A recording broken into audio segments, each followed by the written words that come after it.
up and get away. Oh, we're going Millwall and we're going today. Here we go, rocking all over the dance. And I like it, I like it, I like it, I like it, I like it.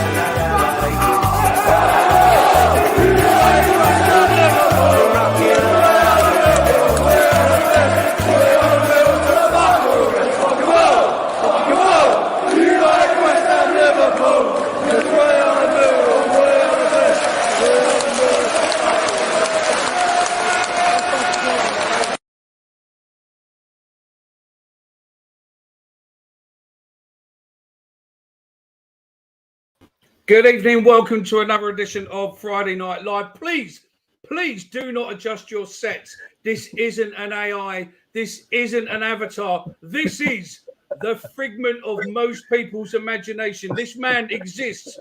We are going old school. Back to the old days. Please welcome the one and only Omar. How you doing, fella? Mickey. Good evening, chat. Good evening, Mickey. I'm all right, mate. How are you, mate? I'm good. I'm good. You're going a bit tinny with your... You're going a bit tinny with your dodgy Wi-Fi, but you're all right. Excellent. Right, I can see it's one by. I'll be able to sort that out. Right. You crack on, mate. Introduce the show, what we're doing today. No worries. So today we're going to obviously take in your comments and we're going to take in the fact that we are playing the mighty fucking scary Leeds up at Ellen Road on Sunday, 3 p.m. kickoff. And well, the fun and games start. No doubt we will get Leeds fans in the comments at some point today. I just know it's going to happen. And other than that, yeah, we're go. Are you looking forward to it? I take it you're going on Sunday. Are you looking forward to it? I'm going with you, mate, on Sunday. Of course. Mickey's designated driver, so there we go. But yeah, looking forward to it, mate. It should be good fun. Early start up to Leeds. It's gonna be good fun, mate. I'll tell you what, 3 or 4 weeks ago, I wouldn't have sat this trip off. I still wanted to go. It was one of those I looked for at the start of the season when the fixtures came out, when we got Leeds. Obviously moved to a Sunday, bit of a Debbie Downer, but on the back of the last 4 games, mate, I'm not, I've done a show during the week with obviously Ben and Joe, but yeah. It's more hope than anything. I'm not expecting us to get anything at all on Sunday, if I'm totally honest. But it's the hope that gets you. And I think, I'm really looking forward to it, mate. And I know you're looking forward to it too, aren't you? Yes, mate. It's going to be fucking, it's going to be immense, mate. It's going to be fucking good fun. And, it's going to be interesting as always. So, it is what it is, mate. It's going to be good. SJ, we miss you, mate. I don't know if the viewers will, but we definitely do, mate. But I've sent you a link because I know you're on your way to work. But if you're bored or whatnot, mate, you're more than welcome to click on it. So bonjour. Bonsoir, mate. Come on, bonsoir to the Lion Bleu. Bonsoir, gents. Yeah, but I'll say bonjour. I'm continental, mate. All right, I've got a bit of everything in me. Bonsoir. You've definitely, I wouldn't surprise me if you don't have a bit of everything in you, mate. So it's only one J, Thomas. Look. You see, twice in a week, Omar. That is his new name. Not I come whenever not when I come on whenever I want to. That is twice in 1 week, Omar. Listen, I'm putting back what's mine there. I've got time to make up for, but yeah, I'm back. Here we go. So, evening, Mr. Red Bull. Yeah, good evening, Mr. Dark Fruits. I'll say that back to you. Don't go near the M25, boys. Get off the M25. Ladies and gentlemen, because come 9 o'clock tonight, it is going to become the world's largest car park at the shutting junction 11 to 12. And the divert route is going to be a nightmare. They reckon, I listened on the radio earlier, they reckon there's 100 trucks and cars a minute going to be on that diversion route. Excellent. Yeah. And if you live in Surrey, fucking get home. Feel sorry for anyone who's going to Chesterton over the weekend. Or Gatwick. Because you're going to have to go all the way around, didn't you? Yeah, I think it's going to be fun getting back, but we'll leave early enough in the morning, aren't we? So I'm sure we'll miss a lot of trouble. Right, because we're Kent cunts, so it's all right, because we're not, it's real down wall. Real wall. Omar is TMP royalty, though he does what he wants. Yeah, he does. Something like that. But yeah, I hope everyone in the chat's good. How are we feeling ahead of Sunday? I'm a bit anxious, but I'm excited at the same time, mate. I mean, how are we going to smash them? They've not tweeted how many numbers we've sold yet. When I've set at 2 o'clock, but I don't think I've seen any numbers. I don't know if it's If anyone, is it there'll be north of someone 1,000, under 1,000? I I hope it's think- north of 1,000, but we'll see. I think we got 1,500, didn't we? And I think we've got. There was like a tweet the other day which said 700 left or whatever. So yeah. So look, yeah, this is what gets me right. Is that Leeds is pretty much, I would say, one of our biggest rivals. Yeah, a bit like West Ham, not as big as West Ham, but a bit like West Ham. And obviously with West Ham, we've played minimal amount of times as well. But Leeds was quite surprising. Obviously, we do a bit of research for these shows, just a little bit. Is we've only played them 40 times, right? And we've won 18 each. And we've drawn, it says we've drawn 5, but I think that don't really add up. 36 and 5 makes 41. That's that little podcast maths for you, mate. So I'm going to go to it's 4 draws. But yeah, I think it's. I was quite surprised by those numbers. To be fair. I think yeah, I was. I mean, I think obviously recent history, Leeds is a good hunting ground for us. I've seen us get battered there a couple of times. Don't get me wrong. I remember one time on the Holloway, DJ Campbell, Gary Taylor-Fletcher, Meyerhofer, the likes playing. I think we got comfortably beat that day. But, it's a good memory stick in the mind. Obviously, Jimmy Abdu's goal. I know everyone's going to mention that. You can't mention Leeds away without mentioning Jimmy Abdu. Obviously, as well, the 4-3 game. I mean, it had everything that day, didn't it? I mean, it's what restrictions, which, yeah, good luck with that one.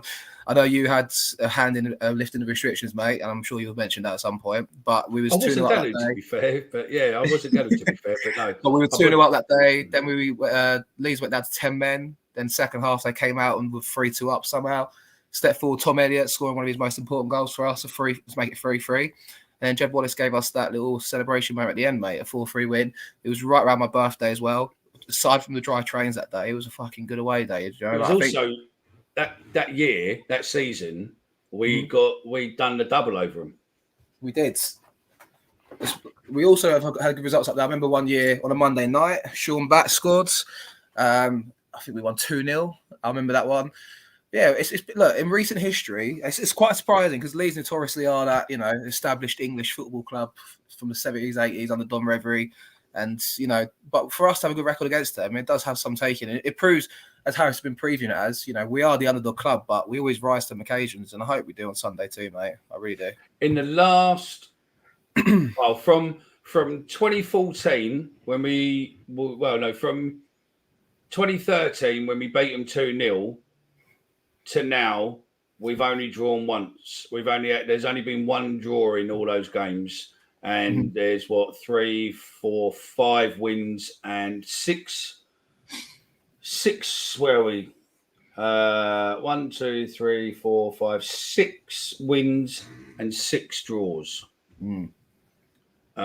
6 wins for us, 6 losses, and 1 draw. So they're not bad, to be fair. Do you know what I mean? I think it's done. And the way it normally goes is that there's been a loss.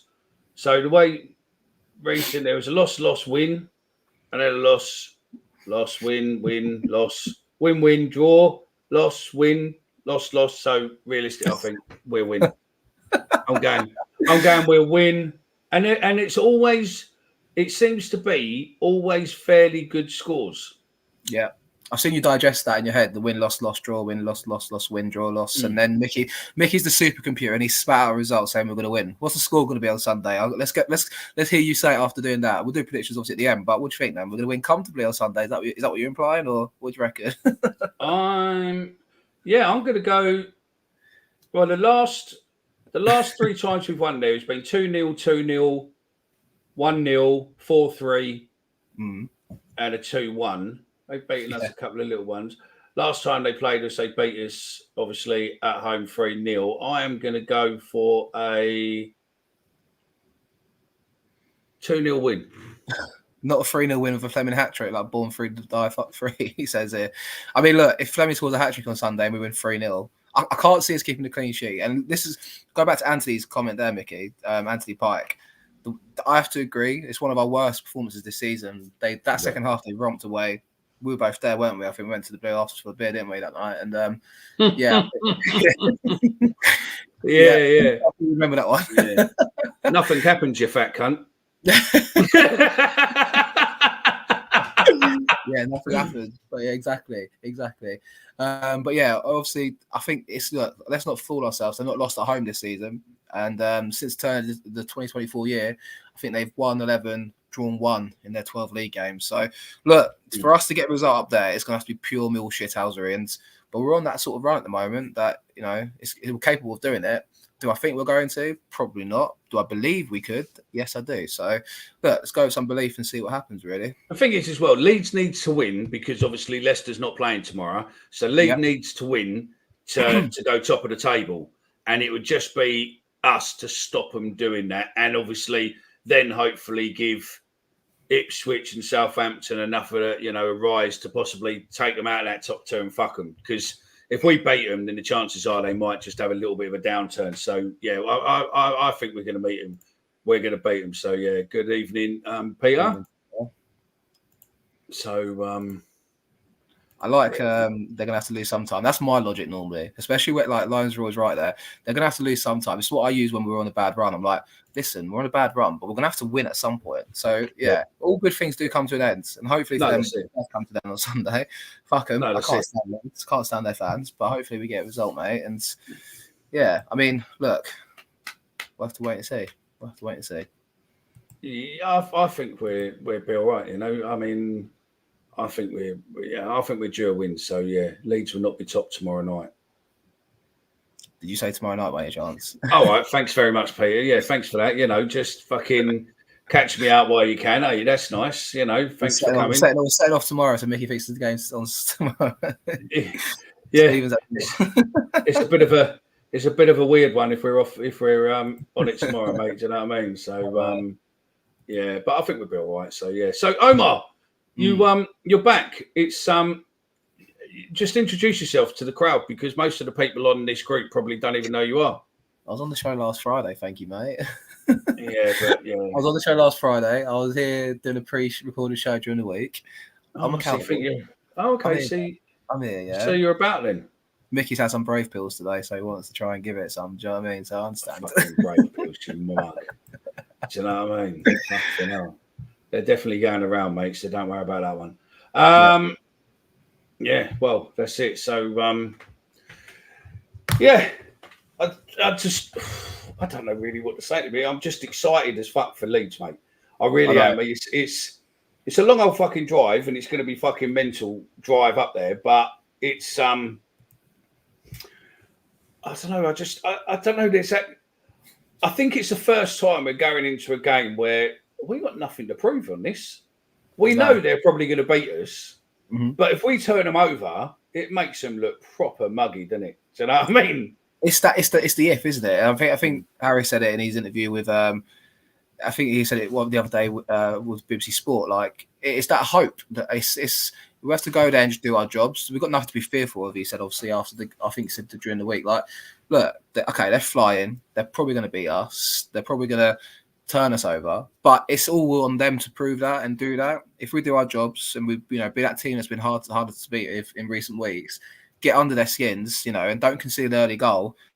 Just need to make that game as long as possible on Sunday without them getting a goal. And if we then nick a set piece, which we've been scoring from set pieces for fun recently, then that's when the real questions we ask of them. But yeah, I mean, look, I don't know what the chat thinks, but the confidence is everything. I3 says Harris will know. Harris knows we'll win, and so will the players. You've got to have the belief going there for sure, but it's a tough ask, mate. Tough ask. That's why I want to beat them because they will never let it go. It will upset them so much. It will upset them so much. Your Wi-Fi is fucking shocking, mate. Wind it up, will you? Okay, let me plug an Ethernet cable. If I drop off, I'll come back in a second. Entertain for a second. No worries, mate. I will do. Are you dropping out or you're not going? No, you're still there. I'm still here, but I might drop in a second. Okay.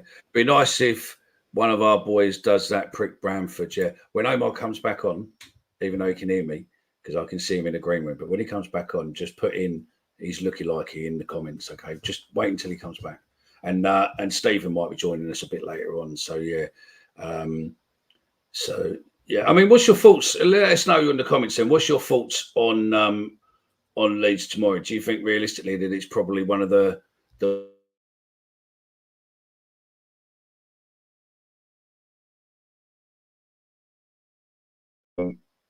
at all? Oh, he's gone now. We'll be back in a minute. So yeah, there's definitely. I feel that there's definitely no pressure on our side this game. I think it's pretty much we just go there and do a job.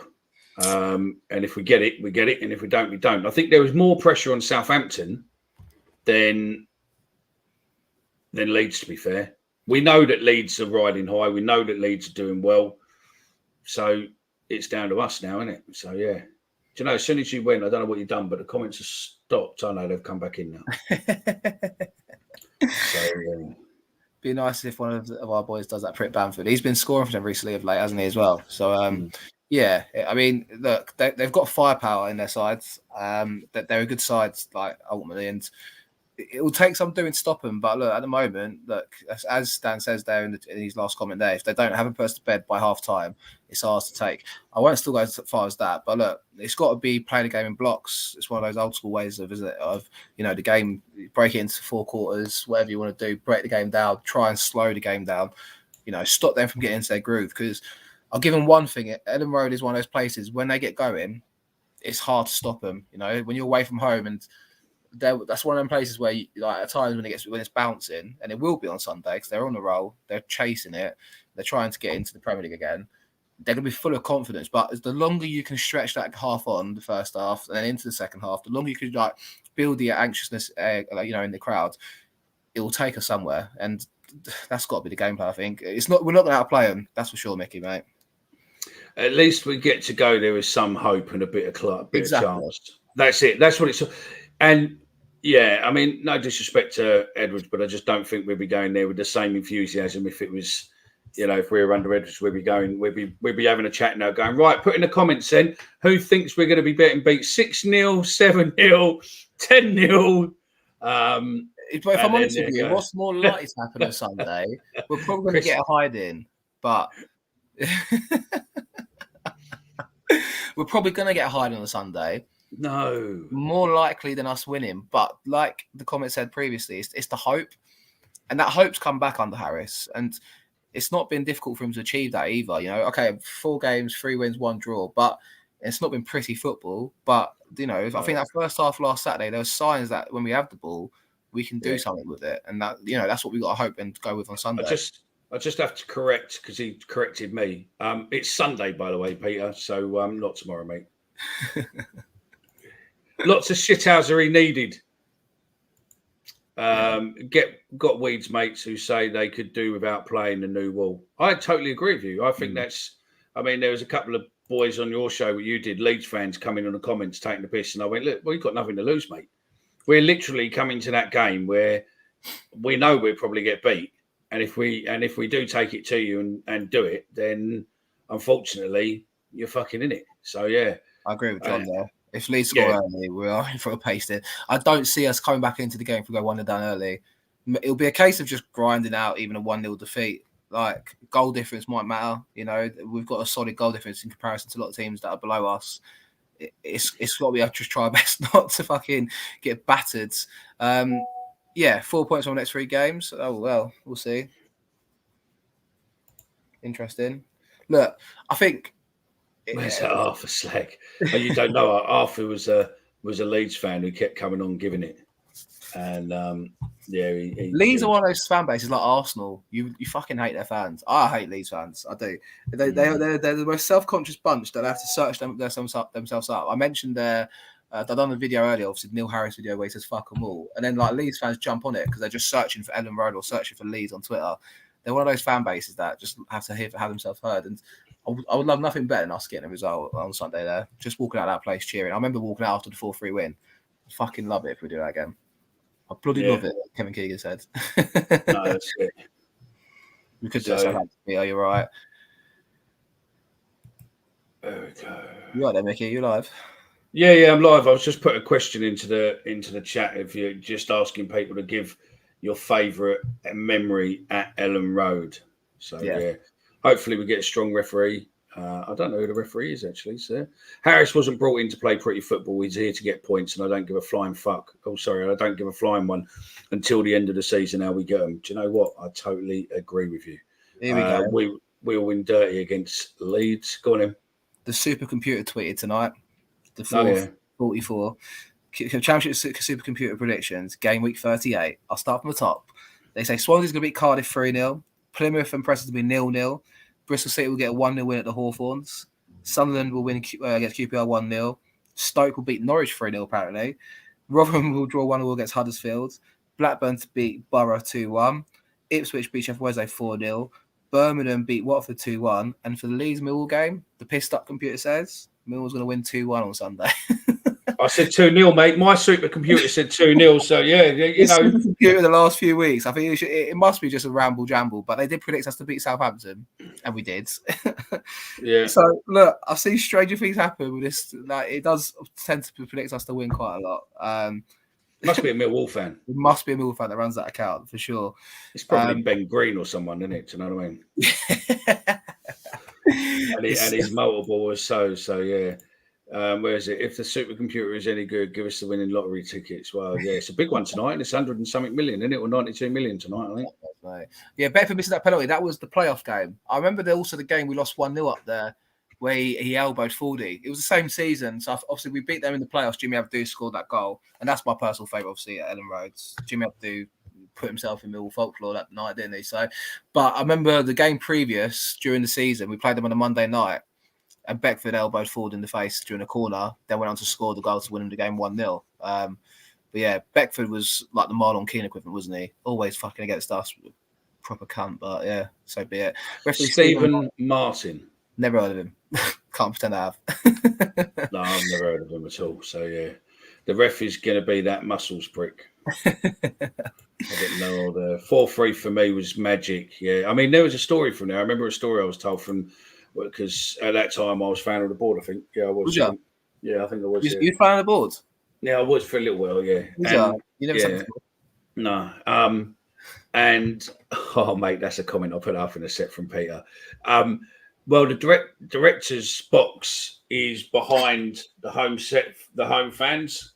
Mm-hmm. So it's just like behind the home fans. So the big glass screen and all that.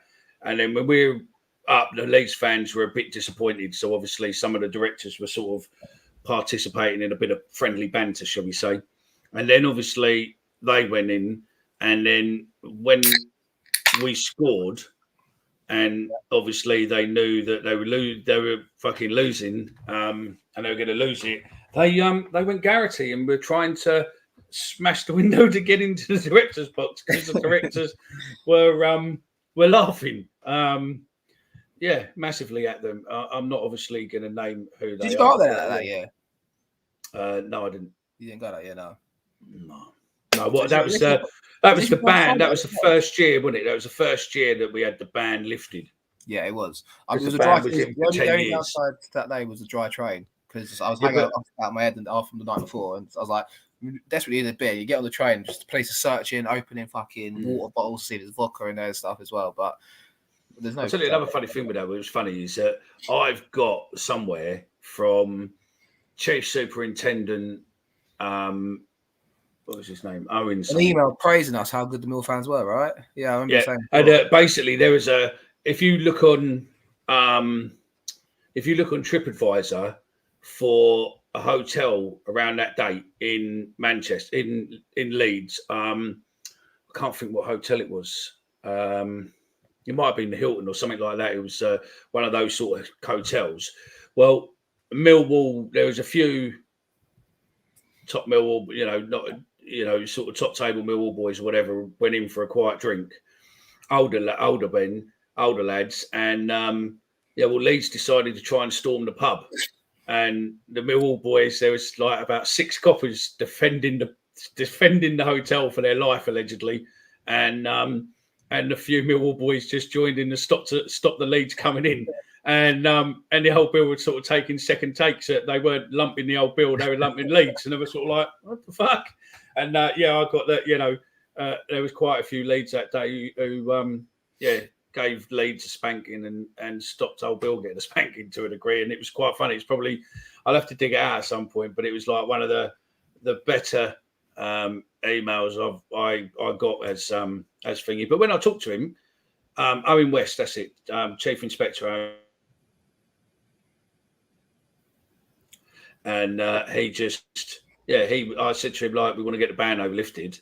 And he went, I don't have an issue with that. He's all proper policing. He's all along the attitude of, if you treat football fans like normal people, then you don't get much trouble. He said, you'll have the ones that want to cause the trouble and you can police them separately. But the vast majority of people just want to have a good time. And he wasn't worried about the Millwall fans. He was more worried about their fans, because their fans had kicked off nearly every team that had been up to Leeds, and he just thought that it just wasn't cost effective to have us going to a service station, swapping vouchers for tickets, and you've got that videos from us when in the early 2000s go up there. It's on YouTube. If you ever search, probably 2005. If you type Leeds Millwall 2005, they'd lay on buses and the bus was smashed in, and you got Millwall fans leaning out the window and stuff like that. Like it. When I pictured Leeds away before I went for the first time, so I didn't go until probably 2010 or 11, whatever it was.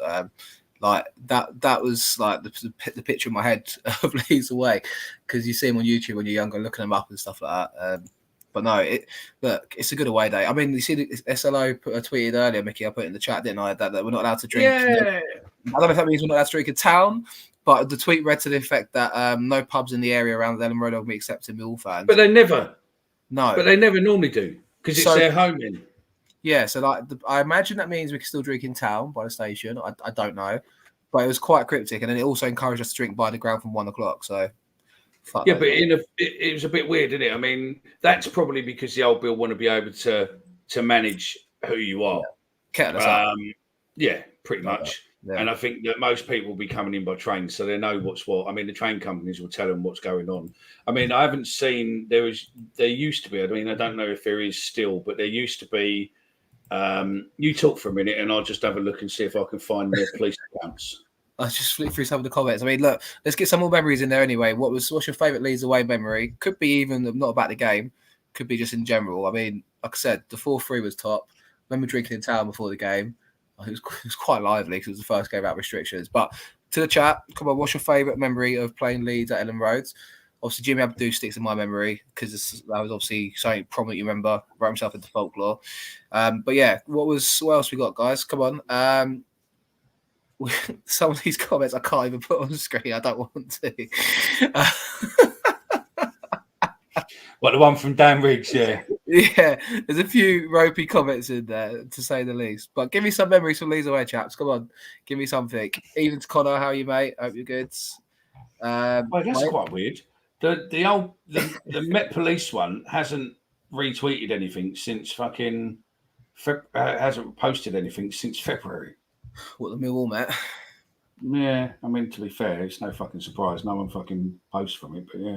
Peter Sullivan, Jimmy Abdou getting out of that shithole. Yeah, I mean, it's not the prettiest of places. Headley 1981 from Theo Davis. Can't proclaim to know what that means, Theo. If you want to give me some more context to that, I appreciate that. I know Headley's the place in Leeds, but what happened then at the time?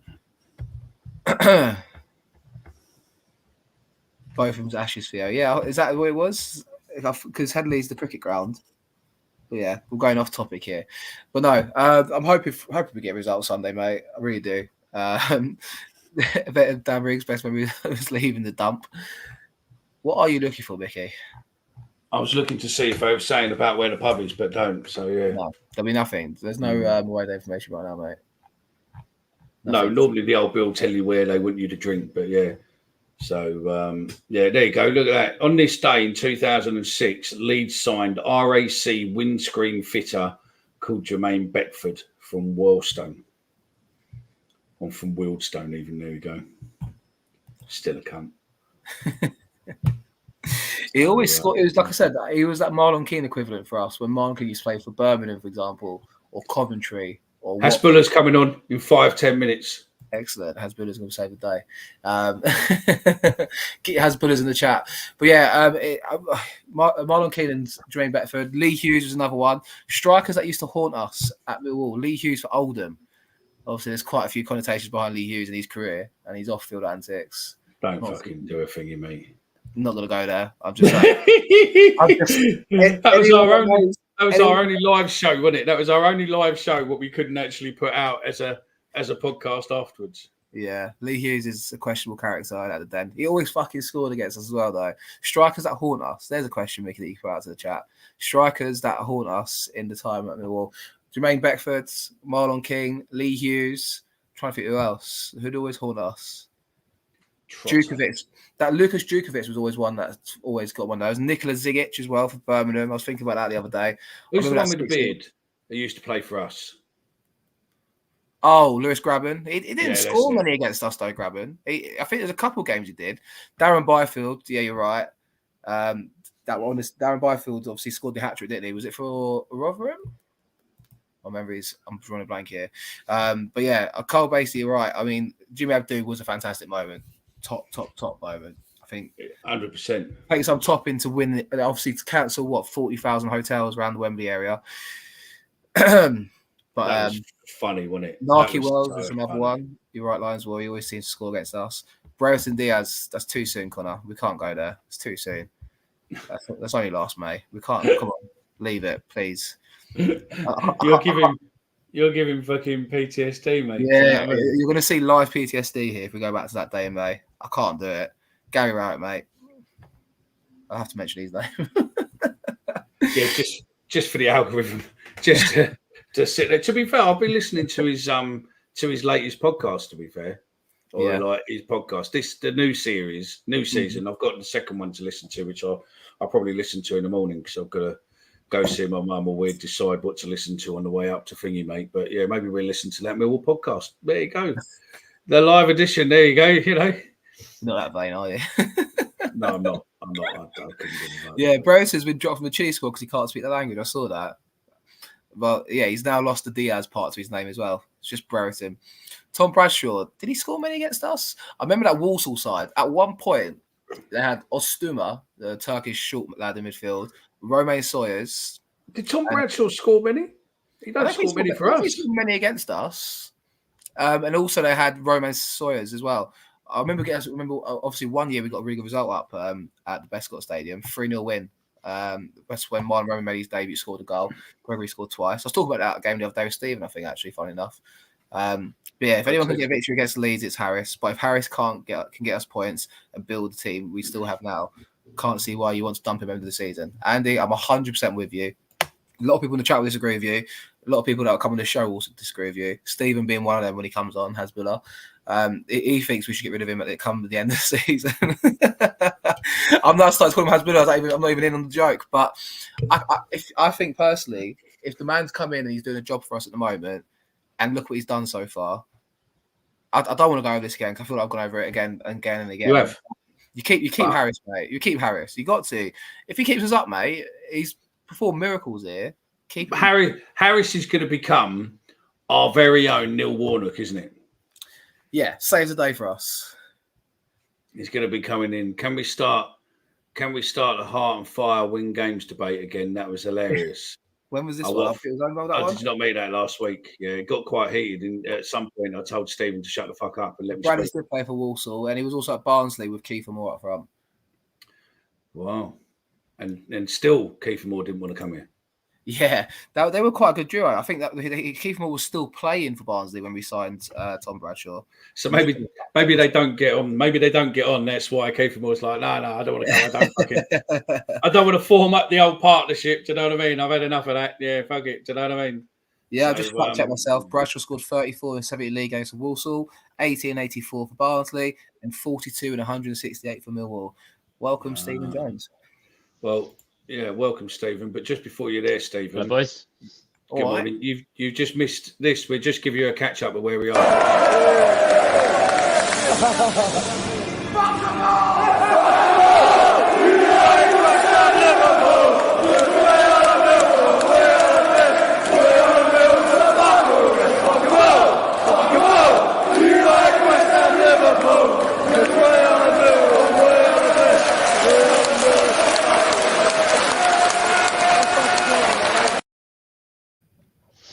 that video, have you seen it? There's like 4 of them, isn't there? There's like the guy films the end of the game, then he does like straight after kickoff, then the play. Sorry, full time and stuff. It's brilliant, absolutely brilliant, unbelievable. That was.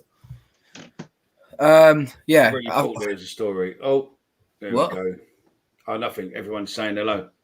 Yeah, I heard you, Is that- Mickey. Hello, Hasbulla, aka Miss Daisy, aka Claire Balding.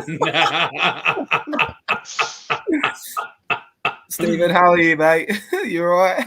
Yeah, buzzing. I'm really pleased I've got back to do this. Yeah. Well, you've been out playing cricket. Yes, mate. Well, training, not playing, but it's Millwall Leeds, isn't it, this weekend? So I had to make sure I was on for that one. Yeah, Does Mayor get minutes tomorrow, Mickey? So, Does Mayor get minutes tomorrow? Yeah. Dan No. Riggs. Well, no one gets minutes tomorrow. Dan Riggs, listen, stay off the dark fruit, fella. He's playing Sunday, unless you know something we don't, and he's in the under 23s game tomorrow, is he? You know. They played today, didn't they? Did they? I think there was. I saw a team sheet go out earlier because I noticed that none of the first team squad were on it earlier today. You know, like Hutchinson and Essay played for Right. 45 minutes and 70 minutes. I'm sure they played today. I was thinking about Mayer actually because I think he was in one of the training pictures, but also he must have a part to play long term. You'd think because the club signed him in January. Does he just get shipped out in the summer? Because Harris ain't playing him right now, but he's turned to his tried and tested. But if he starts to release the shackles, is Mayer a player that gets more involved? He's a left-footed winger. There's a lot of our players in international, isn't there? 4 players got called up. Was it Norton Cuffy, Obafemi, Saville, and Sarkic? There's no team sheet today, fella. I'm sure Might be on the academy. It's on the it is. It's on the academy. So because if you look at it, none of the first teamers, Hutchinson, Mayer, Essay, none of them were featured. They won. The kids won. That Abdelmalik scored one of the goals, but I think it was just a simple case of school teachers now in the room.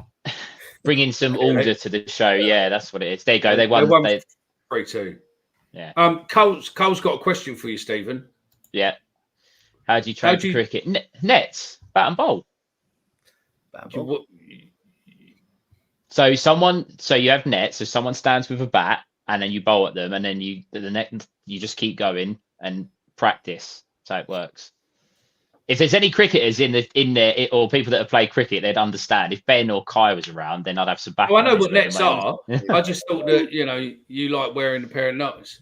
Omar's throwing things at his mum. No, throwing things at something else actually. Don't worry. Oh. There's a spider on the wall. But back to what you were saying, Omar. I think Mayer has probably joined the club under promises of it developing and us playing a different style of football, and probably the youth is the way to go. And he's probably thinking, what's going on here then? I wouldn't be surprised if he goes out on loan in the summer. If Harris is still in for the man as well, right? And if you're the club, you can't just rip up the game plan. I think Mayer will fit into a Harris formation. He's a left-footed winger, right? Yeah. So, wing back, winger. I don't. Who knows?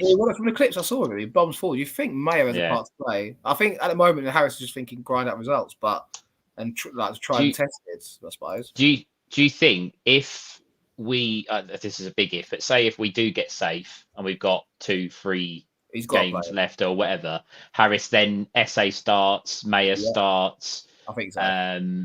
Players like that get an opportunity. Players that ain't going to be here next season basically won't play anymore. I think surely. If he's decided he's made his mind up on certain players and individuals, it's once we're safe, it'll be a start to next season. You think, right? So, I think definitely. I think also, is it Henry Hearn or Charlie Hearn? What's the geezer's name in the 21 that got injured the other day? Henry Hearn, the striker. He's been scoring. Harry Hearn. I think it's Henry Hearn. I'm gonna double down on Henry. I could be wrong, but I'm not gonna fact check it until I finish my point. But he's been scoring goals for fun for the 21s, and he's just been injured for the rest of the season. And it's Henry Hearn. There you go. I was right. And I thought they would have got the youngsters involved, providing we stay up. I think he has to give them an opportunity towards the end of the season to see whether they're good enough. And I'm going to bang this drum, and we can go on to this topic if you want to. But what were the scores on the weekend? 12-0 and 7-0 again for the 18s and 21. Yeah. And I was talking about on Saturday when they were 6-0 up or something in the chat. Like, they've got to get these players not fast track necessarily, because you can't just throw players in for the sake of it. But they've got to show a pathway to these youngsters, because we're in the FA Youth Cup semi-final against Leeds, ironically. We were the best 23 side outside the Premier League last year, and we were on course to do the same thing again this year. These players have got to be shown a path here to get into this first team. And I'm not saying just make up numbers, but there's got to be some sort of quota or some sort of push from the club to go, right, next season you have a 23-man squad, and maybe 6 of them have got to be players from this year's 23s or something. I don't know what the answer is to that. There's got to be something with that to get these players in. The big thing with that is to echo and back up what you're saying, is that other like Twitter accounts, other clubs are taking notice of the fact that our youth setup are on fire at the moment. And what does that just screams that a bigger club's going to come in and take some of these youngsters. It's well documented that South London has a really good local talent. There's lots of pro footballers that come from the area, and we don't really do the best of job of making them Millwall players first up. They tend to. I mean, the prime example, Norwich have got the guy from Bromley, haven't they? Yes, the right back. Yes, I can't think of it, but he's gone to Norwich, and you think he's on our doorstep. So I think the youth. I can't think of his name, but the youth setup needs to be. It needs to be nurtured. It needs the investment that has gone into it is great, but it needs to continue. But it needs to develop into the first team. We keep crying out for, being able to sell players for profit and make the club sustainable long term. The only way you do that is blooding your youngsters, giving them opportunity in the first team, and hoping like that kid. I think is it Kiernan Potter, Hughes, who was at Brentford. Lewis Potter, who was at Hull, and now he's gone to Brentford for 16, 18 million. That's where you need to move forward. Kellen Fisher, that's the one. That's the guy from. Dan's quickly Googled and got the name. It's Kellen Fisher. And it's the thing is, Daily Millwall. Can I just say, sorry, with what Alex is saying now, it might be another Ndozi, but Ndozi at the time wasn't just us what rejected him. No. He's the one. No, he's the one who was sold to Man City as a kid.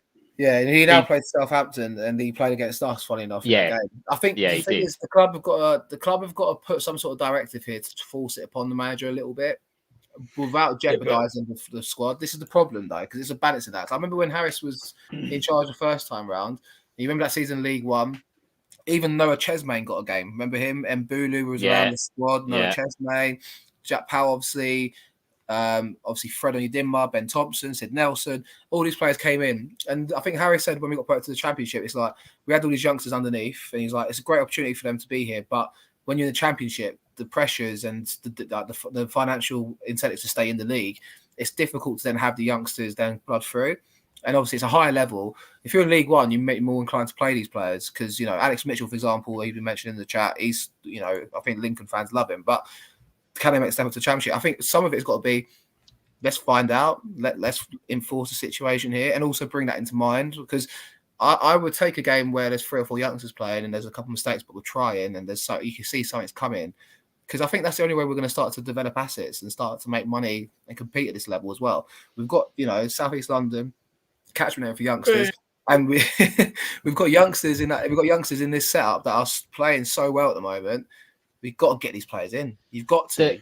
You can't. You say that. The other problem you've got, the other problem you've got with these youngsters is that depending on their age, you've then obviously got the compensation scheme what's set up where you don't really get a bundle of money, and then you've got to make the choice that as soon as other teams are coming in or interested in certain players, you've then got to do, like, obviously I know that what's his name was sold on to Man City, but there was loads and loads of add-ons, because obviously they expected him, and then the problem is that once they're in that training setup, be any of the Premiership big boys, Man City, Chelsea, Tottenham, whatever, once you've got their teams looking at them and going, I don't know if they're as good as what we think, then it's just about recouping some of the money and then going on. I mean, I think we had a 15, 20% clause on there. So, yeah, I mean, I think that was the money what we used to buy Janor and obviously Fleming. So, you know, we got a benefit out of it, but I think that's the problem you've got. It must be a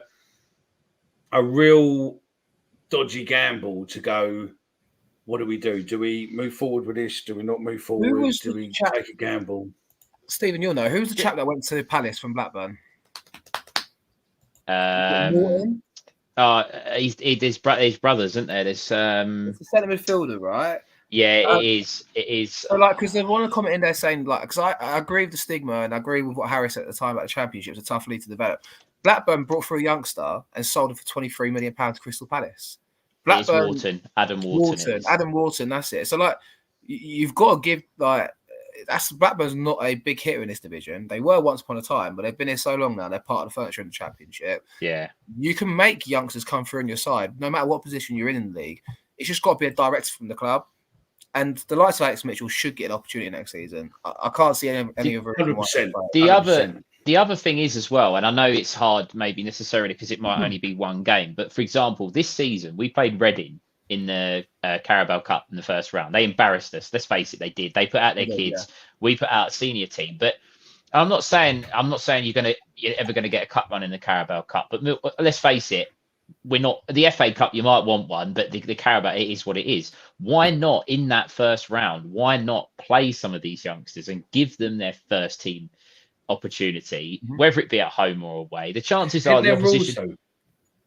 But you could still play a couple of them. Like, well, there's nothing to stop. You know, it was Adam Malachi. He was one I was hoping we were going to maybe give an opportunity to. He's now playing first team football in League Two, and I get that the standard's not as good. But you could have put him in that game at left back and said to him, right, let's have a look at you at the first team level and see where you're at. You couldn't do no worse than 4-0, could they? No, but Morrison done all right. Only he come from lower league, didn't he? Do you know what I mean? As long as you've got something about you, I think you can succeed, and that's the difference.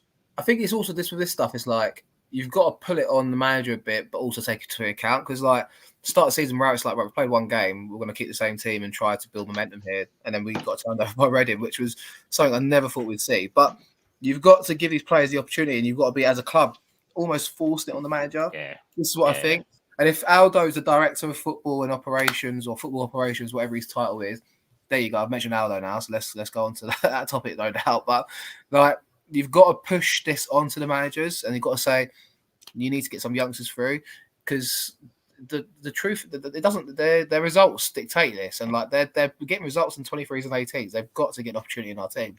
Do you think we didn't sell Cahill, by the way, for $2 million? We sold Cahill for 1.1, 1.2, I think, because that backfired drastically. Theo wanted his mate Simon Jordan allegedly to try and create a bidding war, and it didn't really work out that well, and no one else come in for him, and we sold him to Everton for, I think it was 1.1 million.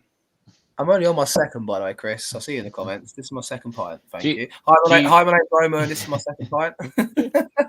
Do you think I'm knocking them back like Ben on a bender?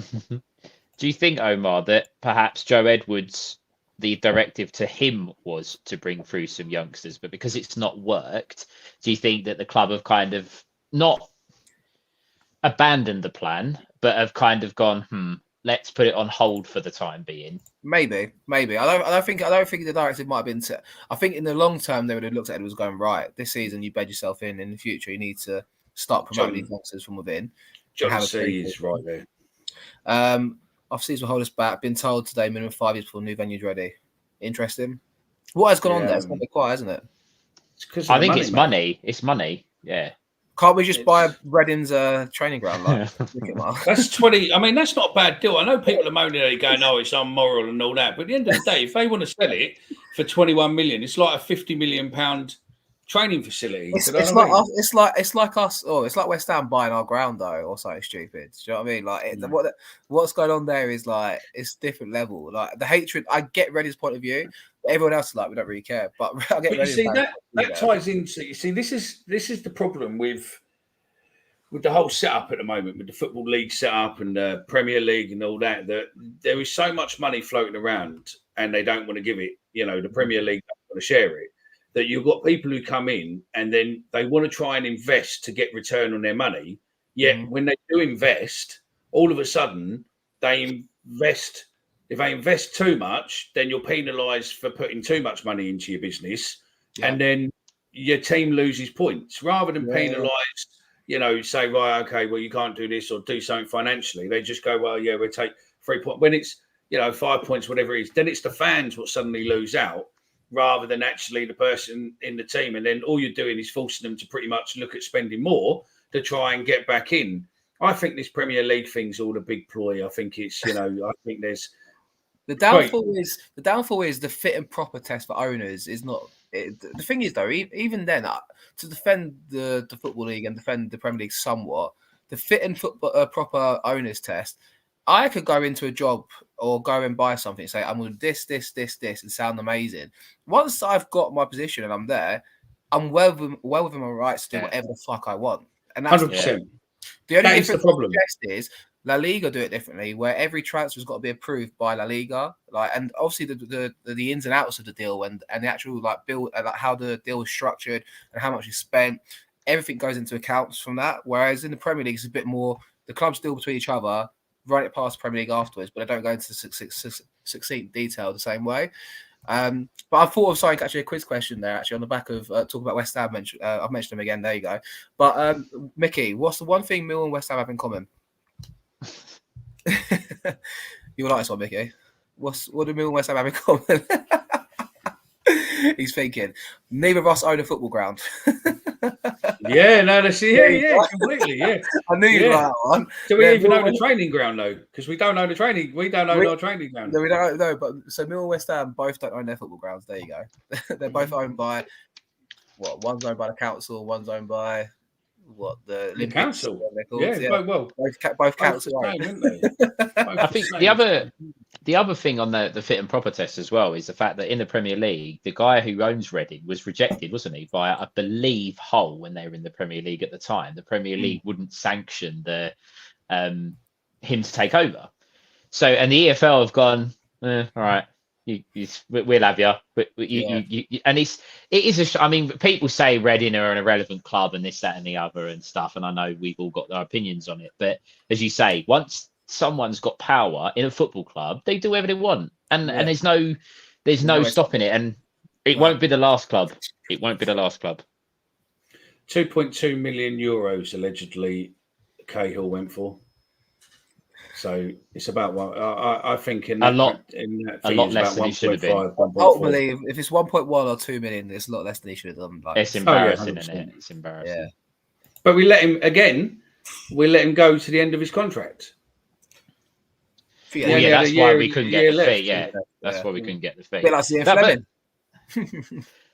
The thing is, you say that about Zian Fleming, but that's the harsh reality of what's coming in the summer.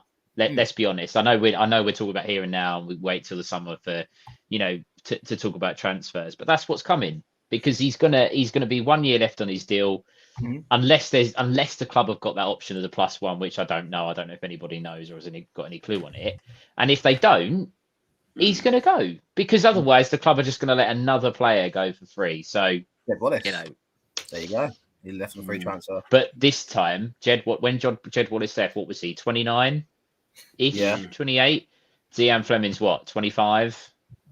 There's still longevity. There's still longevity in Fleming. So, but it all ties into what I come into what you were talking about, Omer, about the youth setup. That off the pitch, whilst we need to talk about the here and now, and we need to make sure we're in the championship, but off the pitch, it has to improve dramatically, and it has to improve quickly. Absolutely. No, I agree with you. I think that it has to improve, but then surely, Steve Kavanagh is a businessman.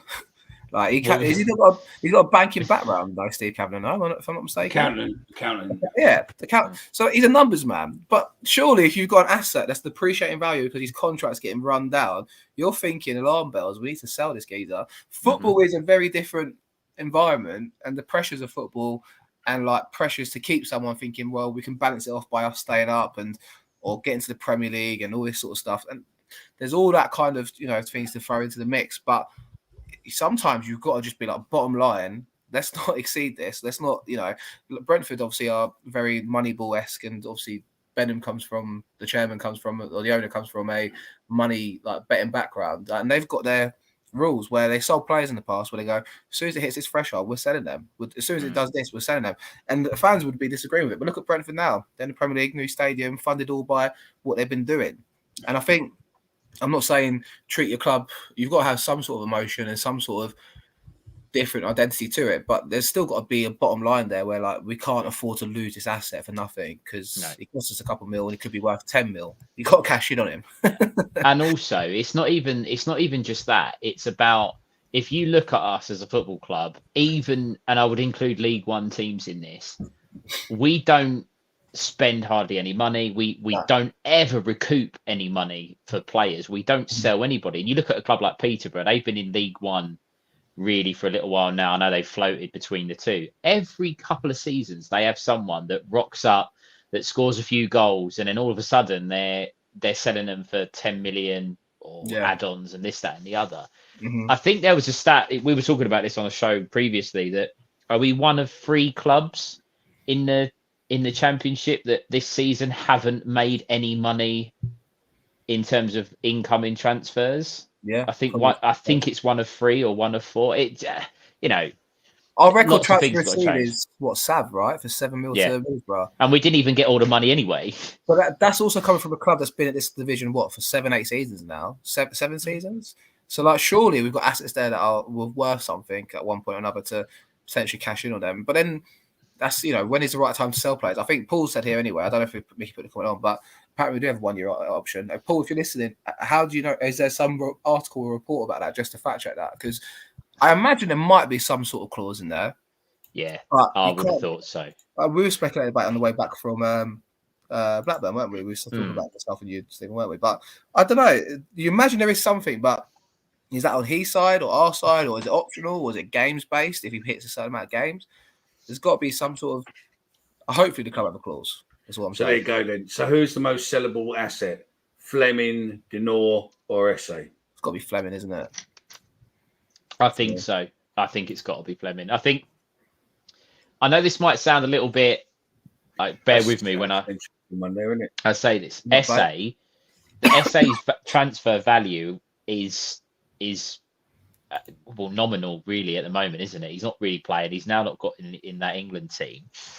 I think outside of Fleming, really, because with Denor, realistically, as good as he might be, or I know, Omar, I did listen to your piece on him last week. He's a good player. No, I'm not disputing what you were saying. Is he a good player in an average squad, or is he a good player overall? Yeah. But realistically, how could the club demand any real fee for someone like Casper Denor when they're not playing him? Yeah. At least with Fleming, you can say he scored a load of goals last year. He's our leading scorer this year. You can go to clubs and say, right, we want XYZ £1 million. But with Denor, what can you do? You can't do that. That's true. That's true. Chris Brown. What a name, by the way, Chris Brown. Whenever I see Chris Brown, I'm thinking the singer, the musician Chris Brown, every time I see it. But yeah, he's right.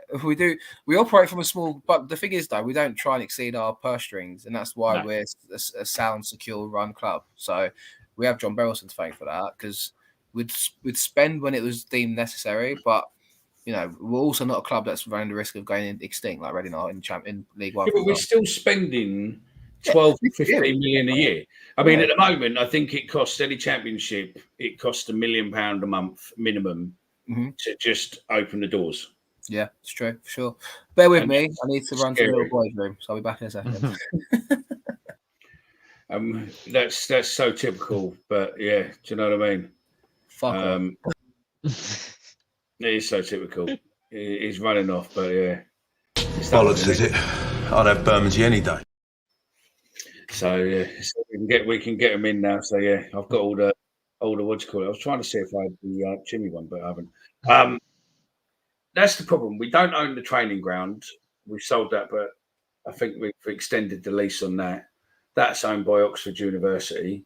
We don't own the football pitch. We don't own the.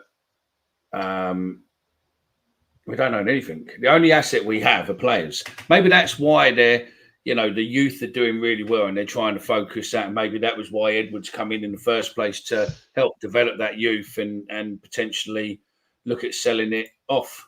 That's the only option. Yeah. That's where the money is. I think where if we can sell a few of those youngsters off for half decent money. So yeah, there we go. Look, Omar in the piss. Let's be honest, right? And I said it earlier.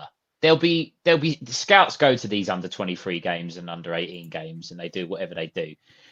If there's no way in hell someone's looked at that result and gone, so Millwall's under 21s or 23s or whatever it is have scored 20 goals or in 2 games. Let's go and have a look at their centre forward. Let's go and have a look at their wingers. Let's go and have a look at their number 10 or whatever position that clubs need. And you've got to think that whilst we only see it from an outside point of view, you've got to think the club must be thinking, right, we've got some really good players now. This is the time to, if we sold one of these youngsters in the under 23s, they never played for the first team. You get £3 or £4 million for them. Happy days. I'll take that all day long right now because we need it for the first team. Yeah. But I totally agree with you. It's the people behind the scenes. Are they looking at that and really pushing these players? And are we really going to negotiate the highest amount of transfer fees for these players? That's where it potentially could all fall down. We'll have to ask Dinor's agent, Joe Zampa, to comment whether or not he's being sold or not. Yeah. Should we just blank screen? Alex there. So different age groups won 7-0 and 12-0. I get it was 2 different teams, but what I'm saying is that it's still the youth setup. So people will be looking at Millwall's youth setup as a whole and going, right, these must have some really cracking young players in their youth setup. Let's go and have a look. Was it under 18s, under 20s, wasn't it? I think so. I think so. But it's the same at any level of football. If you've got a strong youth system, you can potentially make a lot of money without even seeing him in the first team, and that's what's happened with Adozie. That's what potentially could have happened with Lovelace. Obviously, we missed the boat a little bit with him trying to tie him down and stuff. So yeah. So yeah. I mean, I don't know what you guys were talking about before. I didn't hear much what was going on. Are we hopeful for Sunday? The chat, yes. The guys in the chat, are we all hopeful? Yep. Hello, Millwall, Poland. Hello. Hello, I don't know how to say. Poland. I don't know how to say hello in Polish. Do you? No, but he's going to tell us. Just wave. So yeah, no, we're all hopeful.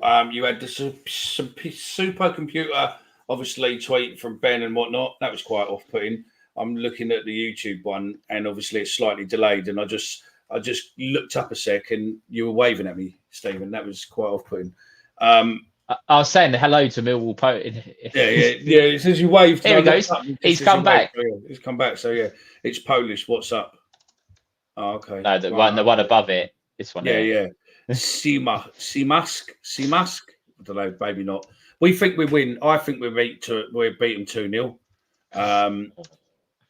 And a few others got in, but we'll get the scores in a minute, mate. So far, in the poll on who will win Leeds versus Millwall, Leeds win 30%, draw is 30%, and Millwall is 39% for a win. That's what they're saying in the audience at the moment. 56 votes. Hang on, 56 of you took the time to vote, but only 18 of you took the time to press like. Come on, that's disgraceful. Oh, fuck me, he's back. You tell him, Mickey. Sorry, there's a queue for the toilet, like Millwall. Sorry. Yeah. Would you right now? It's Papa Cloud and there's a walked in, all sorts. Ridiculous. Would you, Mickey and Omar, now you're back right now, obviously confident of a win, but do you get the feeling that we might go up there and try and do what we did at Blackburn and just not bother bother at all? It's like what I said to you when we was up there with Stephen at Blackburn. I was like, I'll take a 0-0 right now, no shots on target. Oh, I'll take it. I'll take it. But the way Harris has spoke, do you not get the feeling the way that Harris has has spoke. It's as if he's not gonna do that though. Like he wants to. Like he made a comment, didn't he? Say something like, "We've got to like shoot our shot" or something. We've got He nothing said to something. fear, is to the extent, isn't it? It's Yeah. I think he's saying all the right things, but knowing Harris, he'll take a 0-0, and I don't blame him. I really don't. I think it's going to be Mark back against the Wolves, but I tell take you, 0-0. Mark Murphy, that was a fucking superb comment, mate. And I'll tell you what I'm going to do for you. Is I don't know if you're going to Leeds or the next home game. Come and see us, and you will get one of these, mate. All right. I like your comments I don't so even have much, that. mate. It's a bar. I don't even fucking have that. Oh, hang on a minute. Can I have mine on Sunday? Jeez. Yes. Yeah, I've got one. Fucking And hell. that's Mate, I co-founded this podcast. I don't even have a key ring. Saw that. Mate, I probably could have given you one when I last saw. I just assumed you Hey! had one. It Oh, did here we stay go. tonight. Here we go. I will be bringing these with me Yes, to you do that. Leeds, and in here They'll have them off is- you, wouldn't they? there is. I'd Yeah, have this in a maybe. heartbeat, by the way. That meal There podcast is- alpha. So we have chat with chat ones. We've got shut the fuck up, Joe. And we've got some Millwall podcast ones. All right. So Superb. if you're at That's what I Leeds on Sunday, come and see us, and hopefully we'll do it. Yeah, come and say we don't do elf bars. These are fucking Lost Marys, mate. I love an elf bar. I've got crystal bars, the better ones, but yeah. Yeah. Well, More looks we're like we're on to turning thing. Oh, thingy. I've got one of them in my Range Rover. Did you know that Chris is a hairdresser, by the way, Omar? I did know that. I heard the joke. So, yeah. I was the second pressing the Leica 720. Okay, so there you go. Give You've already got a key ring, Biggie. Biggie's already got a key ring. So yeah. one. I'll give him one. I'll give him my one because I love Biggie. Hey. He's got a special one, I think. So yeah, I'll have some key rings with me. So yeah, we'll have some. I've got some different bits and pieces. Just to go back so, to American Rovers comment, I recognise your name for a while, mate. So thanks for commenting and always being involved in the chat. Anyone that's been around for a while, it's appreciated. Are you based in the UK or America? Anyway, our team needs a refresh. Some players too old. Amazing to think that this is the team Harris put together in the first place. Being honest, with injuries, Harris has got the Fred Bear attack. Yeah, and he's still getting results, which is why the man deserves 100%. next season. Stephen, are you starting to warm to Harris being in charge next season? A little bit, but on the basis that I think over the summer the recruitment has to be. I know this is going to sound stupid, but non-Neil Harris like, if that makes sense. He's Right. got to be looking at those different types of players. We know with the grafters, we've already got them in the squad. You need the quality. You need the kind of, if he's not going to play the ones he's got now, he needs to be bringing in the flair players or players that can create something out of nothing. Yeah, that's Right. true. Well, the thing is, though, with The French boy, sorry. I bump into Give the my line one time, as I see keep him more bumping than into others. him. That's much appreciated. Last time I saw him, I was a bit worse for wear. I was like, "Hello, mate." But no, with back to your point, Stephen. Harris recruited all the players that are still here from the first time round. I'd argue Harris has got a good eye though for these players. When you say less Harris like, he knows what a Mill player is though. Not to throw He does. I'll throw Mill player into the fire, by the way. So, but yeah, He does, but if, say for example, right now, I'm not saying that we're gonna go with this next season, but say you've got Jake Cooper, you've got Danny McNamara, Billy Mitchell, George Saville staying, Leonard staying, Fleming's here, so that's what 6. The keeper as well, 7. You got 7 players, maybe Sarkic buying into the Millwall type player, but if you can get 4 around them Conor to Mahoney, come in. Matt Smith. Well, yeah, but that's what I'm saying. Sean If you can bring in players like, someone made a joke about winning the Euro Millions and bringing Sammy Smodics in, but someone that can come in that can be the difference as well as the Millwall type players. Because at the moment we're putting out 11 Millwall type players and having 3 or 4 chances. Great, we're picking up points, and I'm really pleased about that. Long term, But- not sustainable. Yeah, but it is if you're not picking 11 of them. Yeah. If that makes sense. If you've got a couple in there that can really, really make a difference, then maybe, who knows? But I'm warming. Listen, I'm not You're warming first to one to say get the statue. If he keeps us up, get the statue because we were dead. We were dead and buried before he took over. So maybe he does deserve the chance. I A don't lot know. of people are saying as well that he walks as well. Anthony's comment here saying he walks. I think Dan said the same thing to me the other day. Dan Riggs, you're in chat. I'm pretty sure you said something similar. But a lot of people saying get rid of him in the summer. But do you think we've given him like the 18-month contract as a token of a gesture to the man to say thank you very much, and then we'll pay you up for a year? Is that what everyone's implying here? I honestly think if he keeps us up, I can honestly see us saying to him, "We'll pay you off." Listen, he come from a job, mate. You're not going to say, "Tell you what, come over here for us. Try and keep us up. If you don't keep us up, we're only going to give you a 3-month contract." But he's got a free hit next year to have a go, and it's against the grain football. And we're never going to be a tiki-taka, successful passing Millwall side. We tried it with Edwards, albeit it weren't these players. We're not going to be that side.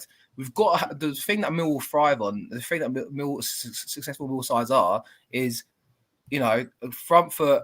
Play it to the wingers, play it to the strikers, and try and play from there. And we don't even have that at the moment. But Harris is still getting a result in there. Right, there we go. I will if we stay up, get back in there. Right, if we stay up, it's in the comments now. Right, if we stay up, is it Harris for next season like Omar? Yes or no? Also, Omar, just a question back to you. We talked about giving Harris a free hit. We were at Blackburn. We were at Southampton.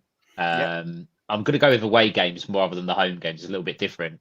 Would you be happy as someone that goes to a lot of games, a lot of away games as well? Would you be happy with 23 away fixtures next year playing for a 0-0? So if we get 23 draws and 23 wins, we win the league, mate. So I'll be more than happy with that. Okay, right. Take off the table that we're probably not going to win 23 home games. We've won 2 out of 2 so far. I can't really argue with that, can I? To be honest, but as a realistically, would you be happy turning up at places where you arguably Blackburn didn't do anything to beat us? Really, we gave it away to them. Would you be happy going to all of those places just playing for a 0-0? But did we play for a 0-0 at Southampton? Did we actually play for a 0-0? It was back against the wall, but we didn't turn up to Southampton. We turned up to not get beat, but we scored early though. This is the same we thing scored early. Sunday. We play because what's Millwall side notoriously good at? Winning corners and getting set pieces and scoring goals. A la last Saturday, like this is what a Millwall team. To me, in my lifetime supporting Millwall, this is what a Millwall team's good at.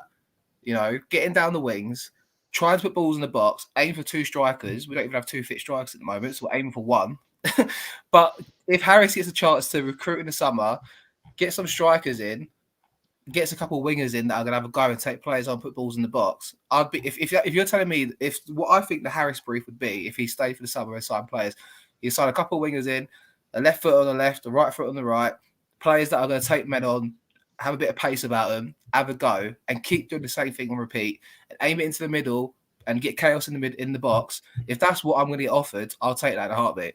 If that's what you're telling me it is, and that's what I know Neil Harris' Millwall team is, I would take that.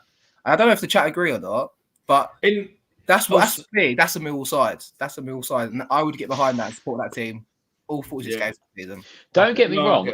I would back a Neil Harris Millwall team all the way, but the issue I have at the moment is we all, and I think there's a few people that have said this, we all hounded Gary Rowett for how he was trying to go about. It's different though. You can't compare. But was it though? But was it though?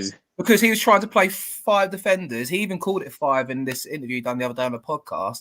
He was trying to play 3 centre halves. Harris will never set up with back 3 and keeps it. He done it in a couple of games where he's like thinking, shit, this opposition are quite good. Let's try and see this out and try to defend against it.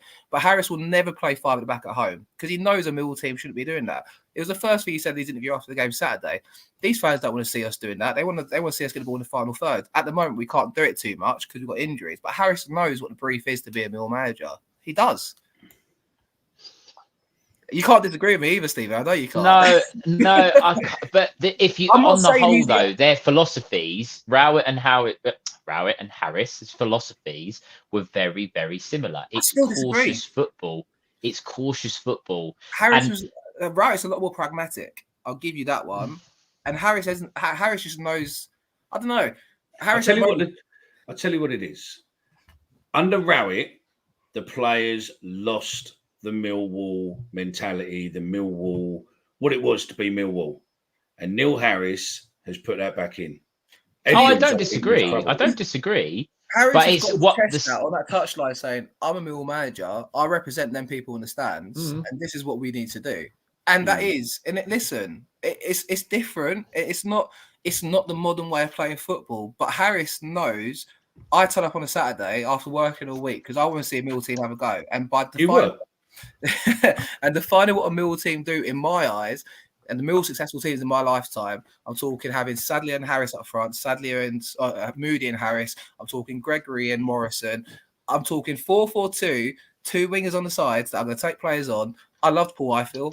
I also hated him, but I loved Paul Ifill too at the same time. Players that are going to have a go, take the ball, take a player on. It's not pretty, but it's Millwall.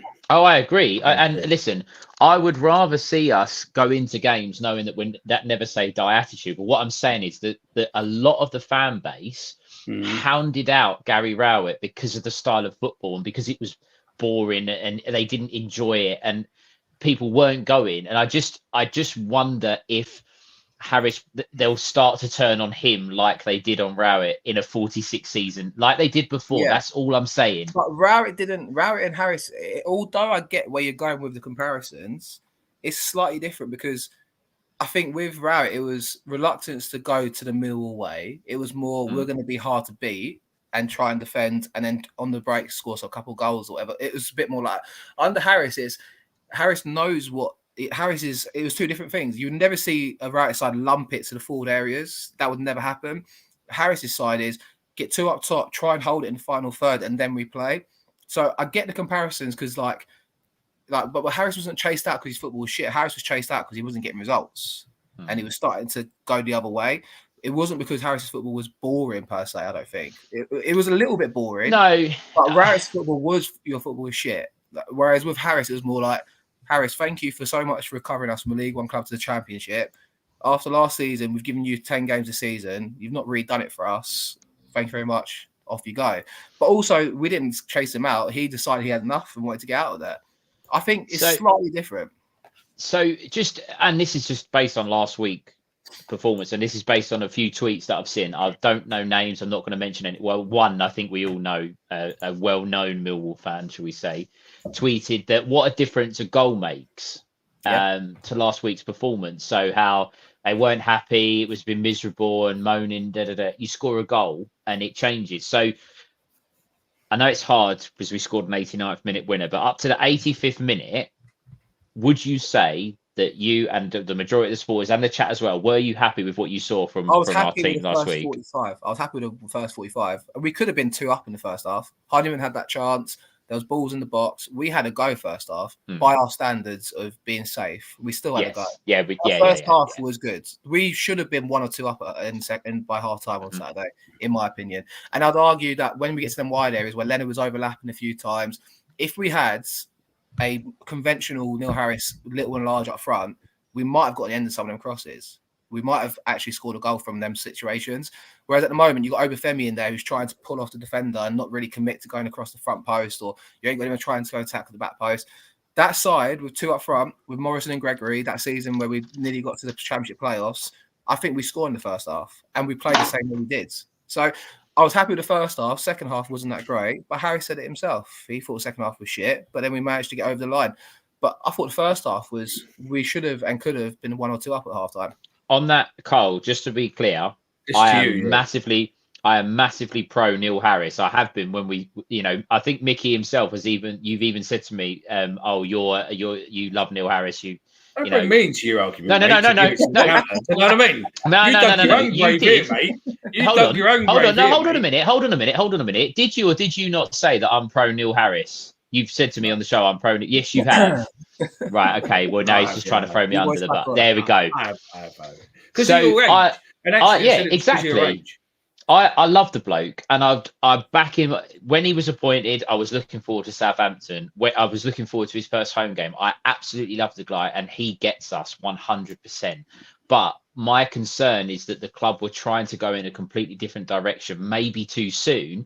And I just struggle to see where the development is unless Harris's transfer policy completely changes to what we've seen in the past. But for now, I don't he's the think he's right got man. money. I don't think there's money there for the But I transfer. also- So that's why I think it's going to be youth, and it's going to be look at the youth and look at where we're going. And that's. But I also would argue, to Stephen's point, Mickey, there's nothing broken about Harris being in charge of Millwall. I don't think No, there isn't. But in the summer there will be, because he's going to lose 10 players. Yeah, 5 you're right out of contract, 5 on loan, and that's where we need a different Neil Harris than what we've had in the past. But I Yeah, but disagree. he's I a think we different should have Neil the same Harris. Neil Harris. I think we should have the same. He has obviously evolved as a manager, but we should embrace that Millwall. I think that Millwall kind of mentality. I still think. I don't think we need to evolve too much. I think do we go Mickey and Steve like an old married couple? Not so much in the old camp, you know what I mean? But yeah. Do we do it this way? Do we just go, look, Neil Harris is here as an 18-month contract, right? Win, lose or bust next season. If he keeps us up, then do we just go for it? Do you know what I mean? Just go for it. Yeah, Mickey can't get a word in edgeways. It's a good job Jay ain't on the show tonight. Mickey's not here to talk about anything anyway. He's the producer. He knows that. We're the talent. He's a prick. Mickey's not. Mickey keeps it all together. He holds it together. That's what Mickey knows that. Bollocks, is it? I'd have Bermondsey any day.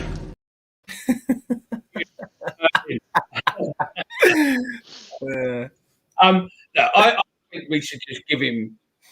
If we stay up, then just go fuck it. There you go. Just you got one lifeline. Just he did take Cardiff to the playoffs, and could that just be just go for it? I don't think he'd get massive investment. Use some of the youth. Use some of the try and get Keith Moore in or something. Someone like that. Get a an aging striker who just wants one last hurrah and just go for it. Look, if Harris is the man in charge, come the first game of the season. If we beat Leeds on Sunday, then he ain't going nowhere.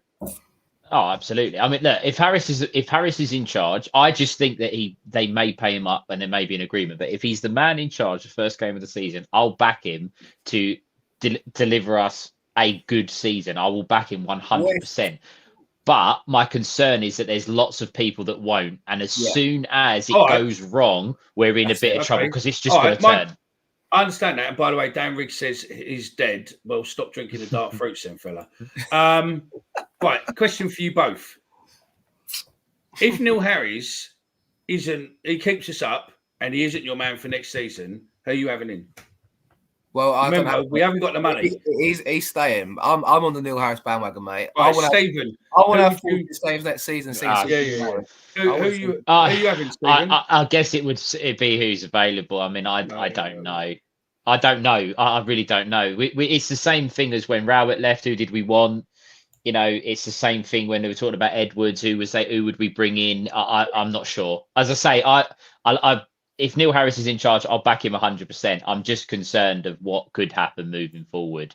I hope it doesn't. And if he does, and maybe if he does keep us up, considering the last time he tried to keep us up, Holloway had left us in such a mess. We were never, ever going to get anywhere. This time, he's come in just at the right time, I feel, to keep us up. So maybe he does deserve that chance. And, we'll give him that. But there's a lot of people, I think, that would be unhappy with it. But do you know what the importance of what he's done, right, Harris? Is what he's done in the 4 games he's been in so far. He's got the Den back to being the Den. And and it can't be undervalued. And I also, next season, say, for example, the football's similar to what it is right now, we won't lose many at the Den. And I think that will be enough. That's the bare minimum for me. Because that will pretty much guarantee us survival in my eyes. If Harris is in charge next season, he's delivering what he's doing now at the moment at home, and there's a bit more quality in that side for a Neil Harris-esque Millwall side. I've done the numbers the other day, and I was like, look, he won 60% of his home games in charge. Over a 23-game season, that will keep us in the league. That will, because in charge of a 14,000 plus Den, and at the moment we're getting them gates every week. So I think there's got to be some considerations there. I do get the argument about he's a stopgap, and I don't disagree to an extent, but I think he deserves another chance. That's what I'm trying to say to everyone, because everyone's like, listen, get rid of him. Time for him to, like, you know, once he keeps us up, we go again and try and reinvent the wheel again. But I mean, let's just embrace what Millwall's about. What Millwall's about. Let's the embrace Lion it. says, Stephen, we're overachieving with our budget. 100%. We've overachieved every season. We've been in the division. I don't disagree with that at all. We really have overachieved. And there's a comment, Harris now knows the grass ain't greener. Neil Harris, I think it was no chance will we get Nigel Pearson. There's no chance in a million years, and I know that. And Ishmael, really?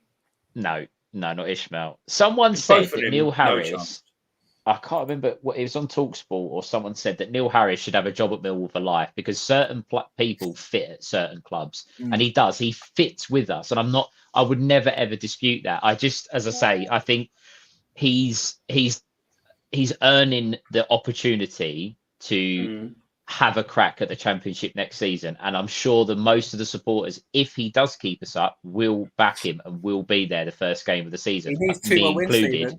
He's doing it. Well, and good luck to it. And I if it's 2 more wins, I think we'll get 2 more wins from the last few games and be okay based on that logic. I just, as I say, I wouldn't want it to go down the route that supporters seem to think it's going to go down, and we turn up with Harris in charge, and then all of a sudden all of this work he's put in for these 13 games is going to be thrown out the window. That's where I have a little bit of a concern, because people won't like it regardless of what he does this year. They just won't. Yeah, I get your point. I don't disagree, because I think we said it the other day, like, if he loses the first 5 games of next season, what's it going to be like? And tune in next season to hear Omar go Harris fucking out. I will. Do you know what? I will never call Harris. I will never call Harris to leave. I think I would call for pretty much anyone else that's in charge to leave. But I know if Harris is in charge and there's 5 defeats in a row, I know for a fact he's doing everything he can to try and change that. And if he doesn't, if he knows he's not good enough anymore, he'll leave like he did last time. Yeah, that's the thing. I think with Harris, he won't. His depth, he'll be like, see, John Reynolds has just hit on a nail there. Who would want to play for Harris once we've had a clear out at the end of the season? Yeah, a lot of players would. I don't know. I think they would. I think there's efficient players out there that would suit a Harris style play. There is players out there. Football's going the modern way, but let's try and embrace what we are and keep on that. Let's just keep. There's players out there. There's talent out there that can be effective at what we do. The recruitment's got to be spot on, and that's when you've got to trust the recruitment team. And that's it, isn't it? You got to trust the recruitment team to deliver players to Harris to play a certain way of at the den. Do we trust that? I think, he would. But I also think that Harris is more likely to control the players who he's going to be getting and not listening to, this player's stats good. Harris likes the modern way, but he also likes the old-fashioned way of going and watch players. And also, he's a football mind. He's been involved in football for ever and a day. His kids play football at a good level, because one of my customers' lads plays with Harris's lads, or used to play with Harris's lads and stuff. So they play at a good level. So he knows football inside out. So I think, he is a through and through. But again, he is the. If you ask someone to describe someone who is Millwall, there's probably only a couple of people who've played or been around us, and that would probably be Bob Pearson, Kitchener, Harris. Yeah, 100%. And that would be. There wouldn't be a massive. I mean, I don't know. Get in the comments. Give us your 5 people who've been around Millwall over our lifetime who you would class as Millwall people. But I would. Paul Robinson. I would say 3. Yeah. I'm gonna mention. Jimmy Abdu. This is coincidence, because Omar and I bumped into him on the way when we stopped. Alan Dunn. Yeah, Alan Dunn. I would say Alan Dunn is someone that really I think he was Millwall through and through. I know he got a lot of stick during his time, but for me would run for a brick wall for us. This is what we need to do then. We need to get Harrison as manager, keep him as manager, get Dunny as assistant manager, Paul Robinson as defensive coach, getting Steve Morrison as attacking coach, David Ford as goalkeeping coach, and off we go. Let's have a go next season. Let's go. See where that takes. The thing is, though, what's underrated about Harris, and also I think there was a few comments about it to the effect above it, there was something about how he turned Tanganga around, but he also talks about how he's like the players want to play for him. Like Billy Mitchell spoke about his aura when he walked in, because obviously Billy Mitchell came from the academy. Yeah. Like, even my girlfriend loves him now. I think in a Seven News interview, right? Rhino, definitely. But, yeah, Rhino for sure. But also with Harris, it's a similar comparison to Ange Postecoglou at Spurs. He's built like Andrew's obviously got an idea about football, completely different to Harris. He wants to play progressive attacking football, but also with Harris, the players all love to play for him. Like every player in that squad, he will if they're limited. So in a sense, what he's asked them to do is not quite like, you know, for example, Tanganga is probably used to playing a certain way of football. He's not used to kicking the ball long every week. But what Tanganga's got from Harris is the full backing and confidence.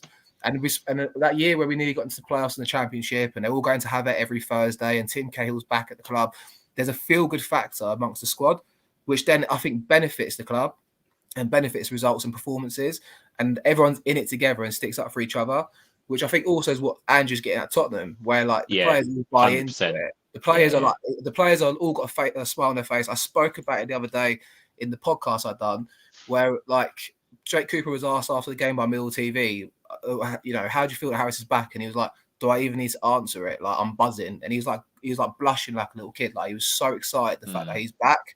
The players buy into Harris. The players all say he's just a top manager, a top man, and someone they will run through a brick wall for. And I think that has its value. It has a lot of value. I think Rowett, you just need to look at the disciplinary record under Rowett, and he basically coached Millwall out of those players. Mm-hmm. You know, without getting yellows, without getting reds and all that. That is not the Millwall way. The Millwall way is fucking the dark arts, the fucking dirty, aggressive. A bit like everyone on the radio today on TalkSport Radio was talking about. Is it Atletico, who's into the Champions League, that no one wanted to play them? Simeone. It's Diego Simeone. They play dirty football. Oh, they do. It's aggression and all that. And that is what Millwall is. And Millwall is all about those little 1%, and it's about creating that horrible atmosphere at the Den so that teams come in know that it's horrible. Under Rowett, it was like the most embarrassing thing apart from Rowett's football when Rowett was here was the fact that you had away fans going, no, it's actually not bad going to Millwall. It's all right. Do you know what I mean? And that's the worst bit about it. What you want is to go. I mean, like now, we're going to Leeds on Sunday, right? Leeds is Leeds. Is Leeds scary what it used to be? No, it's nowhere near as bad as it used to be. But it's still going to be a hostile environment you're walking into. There will be groups, as one of the other show fans, one of the other show guys told me that, you know, if you go a wrong way from the station down the hill, there's allegedly loads of what he classes as chest wankers, where it basically looks like they've got a cock in their west giving it all this. Do you know what I mean? And you're going to get them, but everyone's attitude towards Leeds is that it's a hostile environment, and that's what's come back to Millwall, because it creates that atmosphere. Unfortunately, we've lost all the pubs around Millwall, so you don't have the crowds, you know, outside the ground making it really hostile. But we've got, you know, the girls' exit for the away fans, so you basically walk down a little corridor on your own and all that lot. Do you know what I mean? But that's what Millwall's all about. Millwall needs to be aggressive, in your face, intimidating. We need to win the game before they've even got off that coach. On that Friday night, we need them worrying about seeing how close we are to the fucking away, you know, see how close we are to the fans and all that, and do a Creswell. Ben Chigwell. Is it Chigwell? Ben Chilwell. Yeah. You know, with him and going from there. But yeah, just one thing before you say, pinned to the top of the comments on YouTube is the link to the Matchday YouTube channel. And ideally, what we're looking to try and do going forward, if you want to leave a voice message or you're at the game and you've got any videos or anything else, send your clips onto there. And then you'll find that hopefully over the next day or so, once you post them over the match time, you'll probably see them appear in some videos on social media. So if you want to get involved in some of the videos coming up, stuff for the show, stuff for other bits and pieces where we need, footage as such, then yeah, please do get involved. And Bobby, leave your voice messages on there, mate. Just put them straight into the main group. And it's basically there for you to carry on the conversation rather than sitting here for 2 hours where you get involved in the comments. It's giving you an option where all the lads are on there and we just keep it all going. Keep it sensible, obviously. Don't be a twat on there, but you can do it. And any Leeds fans, remember, I still can block you. The thing is, this is what my point was, right? We don't sacrifice the complete idea of playing the game of football, but at the same time, have a bit of talent in that side and embrace what we're about, a bit of know-how, a bit of game management. I think, players like Jed Wallace thrived at the Den for a reason. He was a workhorse, but he also had a bit of talent. It's hard to find. To find 11 players that can all do that, and I'm not stupid with that sense. But have 11 players in there that want to buy in what we're about and play for the manager. It will take you somewhere. It will. You'll do naturally better than what you should be doing because they all agree and want to be on the same bandwagon. Go on, Stephen. This is what I was saying though. If you've got 7 players in the first 11 that are playing under Neil Harris, that are your Millwall, your grafters, your workhorses, those that never say die attitude, but you get that sprinkle of real individual quality. I know it's hard on a budget, and I get you can't just go out and spend millions like other clubs, but if you can find a couple of players that can be difference makers alongside the grafters, then yes, 100%. That's how you get somewhere in this division under Neil Harris. It's just if you do, as I said, and I don't want to keep repeating it, but 11 players going out who are workhorses, that's where it becomes a little bit harder to really compete over 46 games. 100%. I do love where the fans join the chat because you can tell that they've obviously started watching. So yeah, when we were talking about Adam Warren, and the trouble is that they won't catch up to this part for another hour until we'll be gone off air. We'll be gone, and we'll be gone, and he won't be able to correct it. And he'll go, oh, they mentioned. So, hello, Colin. Hope you're well. So yeah, my final comment is phone running out. Harris, only man who can take this squad up there. Oh, I agree. Yeah, I agree with that. 100%. And that's why I'm going to Sunday with a bit of hope. That's the only reason why. Andy, thanks for your comments throughout today, mate. Guys, appreciate it. Bobby, I've put the link in the YouTube chat and it's pinned to the top. Click the link and then you'll be in the group. You fucking dumb stink. I broke the seal, by the way. I'm scared to go to the toilet again because I'm going to get told off by Mickey, but I broke the seal here. It's like a way that year.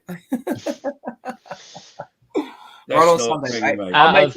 I'm going to make you stop 5 times on the way up on Sunday, have a beer. You fucking ain't. Out of interest, obviously I'm assuming we'll be moving towards the game on Sunday now. But we talked about it at the beginning, but we're doing it now, yeah. The 11, the team. I was going to move on to the team. So last week, he made 3 changes. Obviously, a couple of them were enforced. Out of the 11 that started last week against Birmingham, how many of them retain their place? I think he keeps the same side, But me personally, what was the team last week? It was Sarkic, Leonards, Cooper, Tanga, Joe Bryan. Middle 2 of Mitchell and Saville. Honeyman on the left. No, Honeyman started on the right. It was Watmore on the left, and then Fleming and Obafemi. I think it's time to change 11 personally. I would switch out Duncan Watmore personally. Get your comments in. Give us your predictions in the chat. Go on, gents. I think it would be. I would go with the same 10, but I would switch out Duncan Watmore. I think he's better coming on than what he is starting personally. I agree a little bit, but who would you bring in instead for him? This is the question. Who would you bring in instead? I would. Do you know what? I would probably think about putting Honeyman over on the left-hand side because I think he can use both feet and bring Norton Cuffy in. Norton Cuffy. I think he might even consider. I think also there's an option. I think we spoke about it on the way back. I think from Blackburn, I think he might even think about having Joe Bryan left wing and bring Danny Mackin at left back. That could work. That could work because Bryan, again, I know he's not the best defensively, but would have more. And then going forward. Where did you go? I don't know. It just You went just- black. You just cut straight out then. I don't Oh, know. it maybe just your the whole Wi-Fi, screen yeah. went. Anyway, We were here, you weren't. You just suddenly disappeared. So yeah. Sorry, Brian. I think Brian defensively would be able to help Danny, but going forward probably has a little bit more quality on the ball to create a chance or score a goal. That's why I think it would work, oddly. If there's ever a game for it, it might be Sunday. I am going to go to Ludo, lads, so I'll be back in a second. So you guys are taking the comments. I need a slash again, so I broke the seal. And where's Chris comment? He's saying, if I'm going to fall off my chair. I've had 4 beers, I'm all right, but I broke the seal, so I'll be back. How long do you need? What, to go piss? Yeah. Time me. I don't know. So we're going to show What are you going to do? some goals. You've got 2.5. When they felt the full force of Millwall's power on New Year's Day. And now maybe Millwall can launch something. Alex Ray took it for one for Goodman. They're chasing Goodman. It's through. John Goodman, 1-on-1. Brilliant save. Martin turning around the corner. I can tell you this is onside. Ray is onside. He's got the ball through to Verveer. Can he turn? Brilliant. Just needs that cross and he's managed it. It's going to be in there. It is. It's Goodman. And Millwall are ahead. 50 minutes gone. It was a brilliant piece of skill from Etienne Verveer. Millwall have broken the deadlock. The ball came down the right. Ray did superbly, found Verveer. Kept his head. He knew there was a chance, steadied. Got in onto the left, then got it back onto the right again. And look at the precision of this cross. Martin has no chance. And Goodman gets up and heads, and Martin has no chance. It's Millwall 1, Crystal Palace 0. And the Lions are ahead, and now the atmosphere in the stadium is electric. Another Millwall corner, and Palace are up against it now. Up goes Stevens. Verveer hits the crossbar. Is it in? It is. It is. And I think Verveer will claim that one for himself. Brilliant piece of skill from the Millwall number 8. And Millwall are 2 up. The corner came in. It was the corner that did all the damage. Put Palace immediately under pressure. The header came forward. In the end, it was the number 8 who did it. And that overhead from Verveer, it went in. And trying to clear it off the line was Barry, but it was already over. That was Etienne Verveer. And it's Millwall 2, Crystal Palace 0. The league leaders being beaten. Alex Ray. Goodman, scorer of the first goal. Can Mitchell turn? He was pushed down. It's a penalty. It's a penalty, and Millwall got the chance to go 3 ahead. Mitchell's turn, just completely flat-footed Young. You'll see this ball come in again. There it was. He completely turned his man. He was floored. He was floored, and there's no doubt that it was a penalty. Absolutely no doubt at all. Alex Ray, of course, will take the penalty kick and the chance to make it 3-0, which he does. Alex Ray has done. It's a fantastic time for Millwall, and not a very good time for the league leaders. He took it very quickly, and it's Riotsville here at the Den. Marvellous stuff. You see, those toilets at the Den, mate, are a nightmare, aren't they? You just can't get them. Do you know what I mean? I do. I tell you what, though. Obviously, some of those old clips, and you look at the old goals and stuff, and I love watching them because it's like, even looking at the Den there, it's so different. Even just today, it just looks different, but it's not really changed that much, but it has at the same time.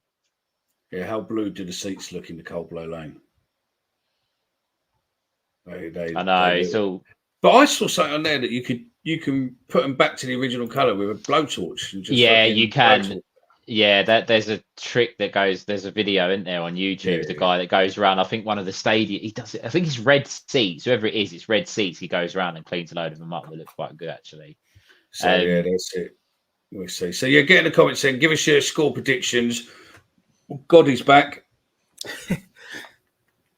So yeah, get your predictions in. We're gonna fucking seal this up. Remember, if you want to get involved in the group, it is a grown-up group, and please make sure that you understand that there are nasty words on there, and there is lots and lots of banter. But all the lads are on there, and it's just a way that you can keep hold of the conversation. And then normally what we do is on there, if you go in there, you'll find that there's other groups in there for the Sunday Night Live and the Friday Night Live, where hopefully going forward, especially next season, you can send voicemail, you can send voice messages in rather than you commenting. You can send voice messages in, and then we just play your voice messages live during the shows or videos or whatever it is. So again, post-match, you want to leave a voicemail, give us what your views are, give us your a video, whatever you want. You can do whatever you want. That's where we're hoping to go. And obviously next season, we've got some more little tricks up our sleeve. There we go. That's where one of you boys speaks, yeah, because having dead air on a show is really bad. Yeah, it's all right, mate. I'm just mesmerised by your quality hosting skills as always, mate. So that's all right. You're a cheeky cunt. But anyway, let's go back to some of these, by the way. Let's go to some of these comments. Stephen, Chris Brown wants to know, I guess fielders don't train then. That comes when we do outdoor training. Indoors, it's not no fielding indoors. David Squire wants to know, Stephen, could you give us a demonstration of your batting skills with a rolled up newspaper, please? No, because if I'm actually, and I'm going to shoot myself in the foot here, but I'm wearing shorts. If I stand up in shorts, I'm going to get absolutely caned by the comments. So am I, by the way. So yeah, so am I. You might get someone sliding your DMs. Never know. That's it. Here you go, Stephen. Oh yeah. I look forward to that. Stephen, can you maybe get us in the nets one time then, and we'll make some 100%. content. We'll see who's the best batter. No, hold on. Wait. Hold on. On that, Ben, obviously from the podcast, and Mickey is aware of this, and Omar, we were talking about it. Yeah. We were talking about doing a charity cricket game. So if there are anyone in the chat that would like to play, either you can be on Ben's side, you can be on my team, however you want to do it. They're paying for it though, because it's all for charity. Yeah, it's for charity. We'll sort out the finer details, but if anybody would want to play, come and join in. And it's going to be for a charity close to our hearts, because I've already got approval by them. So we will announce where the charity is soon. Yeah, absolutely. It will be a hopefully a weekend day, and it will be on a proper cricket pitch, and there will be beers, a bar, and I think Monica might make some sandwiches for us. 100%. And I'll have a go. It'll be a laugh, mate. My only requirement is if I'm on the byline, I want to be on the byline fielding, and I just need to have a pint in my hand. That's fine, mate. What I want to see is you have about 5 or 6 and then come out to bat. That's what I want to see. I'm there for it. Let's go. Well, that could be dangerous, couldn't it? Yeah. We'll have to I'm padded up, mate, and I've got a helmet. And I'll be all right. I'll give it a go. I'll have a go at that. So yeah, at least I don't think. What's the fastest one of your bowlers? Well, to be fair, I don't think there'd be any super class bowlers here, so you're probably not going to get more than about 40-50 mile an hour, maybe. So it's a bit quicker than that. A little bit quicker than that. How much quicker can you bowl? A little bit quicker than that. Underarm. That'd be a good game, wouldn't it? Underarm.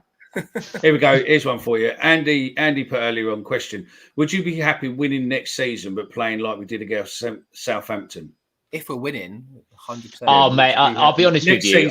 Listen, if we won every game 1-0 and had one shot on target but got promoted, I'd take it all day long. But the only concern I have is that if you then stopped winning playing that way, what would happen then? But if you could say to me now, win every game, take it hands down. Yeah. 100%. Yeah. Andrew Roberts says board have to keep Harris as we've no money to replace players out of contracts, and he has to bring the under-21s in. Otherwise, what other manager do we go for? I don't think there is any other manager apart from Warnock, really. And it's relegation. I can't proclaim to know about the Football League, but there's plenty of managers out there doing good jobs. And I'm not. You want. If you either go for a young coach that's in the lower leagues, or you go, there's managers out there though. I always had this argument when I was younger, like thinking, who would you replace him for? What would you do? There's always replacements out there, but it's just trying to find someone that meets the right criteria. That is a very good thing. There is always a replacement out there. So yeah. No, I get that. What are you trying to say, right? I'm just saying that it is. We are loved up with obviously Harris, and I think that some days. We are sort of thinking, going, well, who do you want? And it's, we always look at the named managers as such, or the named people, when actually there's probably quite a lot of undiscovered talent who could probably do a good job. I thought you were trying to say Stephen's days are numbered in this podcast. No, yours are. I own half this. That backfired. Barrett was not really. It was just. I was just thinking that we always think of like superstar managers, but there could be a League Two manager or even lower who, I mean, look at Alan Dunn. Alan Dunn's in Bromley. I I'd take Andy Woodman. Do you know what? If you told me we'd get rid of Harris, we'd give Andy Woodman a chance. I'd give Andy Woodman a chance from Bromley. I'd give him a go. I would, you know. His credibility is not necessarily extended to the Championship. But if you told me we're going to get Andy Woodman in for a season to have a go, I'd back it. I'd have a go. You'd have what's his name from Woking? Yeah, I'd have Mark White. I'd have Mark. Yeah. Mate, listen. As long as I think this is a big thing, though. I don't actually really think Mark White could do a good job for Millwall. But what I'm trying to get at is why Harris has come back and done so well. It's not so much about the football. To be a Millwall manager or Millwall head coach, as it is nowadays, you've got to be a character. You've got to be someone that can take a lot on your own shoulders and not deflect it onto the players. Edwards, what in my eyes done wrong, was criticise the players and tries to defer the blame off him, even though he was the leader, deferred it off himself. But if you could shoulder all that responsibility and take it on your own self and go, listen, it's all about myself because I'm the one that's going to take the credit and the blame, that's fine. But don't take the credit and then try to defer the blame away afterwards because that's what Edwards I think Harris as well, didn't he? There was a comment was made at him and Liverpool when they were signing the contracts that Harris went, right, it's my problem now, not yours. Correct. And that's exactly, he's taken it personally, and he's taken the brunt of the criticism and also the praise, because I do think it's important that you don't just absolutely slag Harris off when when we're playing poorly. You give him the praise in the good times as well. But he's basically just said, right, I'm going to take the brunt of the fan base off of your backs. Go and play football. And in hindsight, I really think Edwards did do that. I think Edwards would, when we won, Edwards on the pitch giving it some and try to take the credit. Yeah. And I really wanted Edwards to work. But after the games when it didn't work, it was individual mistakes. Yeah, which is true. But some days these players can't take the truth, mate. So yeah. Dan Riggs, the Dark Fruit King, says, what other manager can get the den rattled up like Harris can? No one. Rowett didn't like the Millwall chaos. Neil Warnock probably could get Millwall. I reckon Neil Warnock could get the Millwall crowd going. Or Chris Wilder. Chris Wilder would have suited us. I've always looked at Chris Wilder, thought he could be a Millwall manager. If we had Neil Warnock about, I would say maybe 6, 7, 8 years ago, now maybe not so much, but if you had him back then, I've just seen a comment that's just come through. I'm sure the guys are gonna. I know. Who do we think this fella supports? Who do we think this? Oh, is it on the comments? Is it? Have a go, lads. Let's have a look. Richard Widowson. Wow, he's just missing on the MOT March On Together. He's missing on that bit. Yeah, that's it. Yeah. Delusional.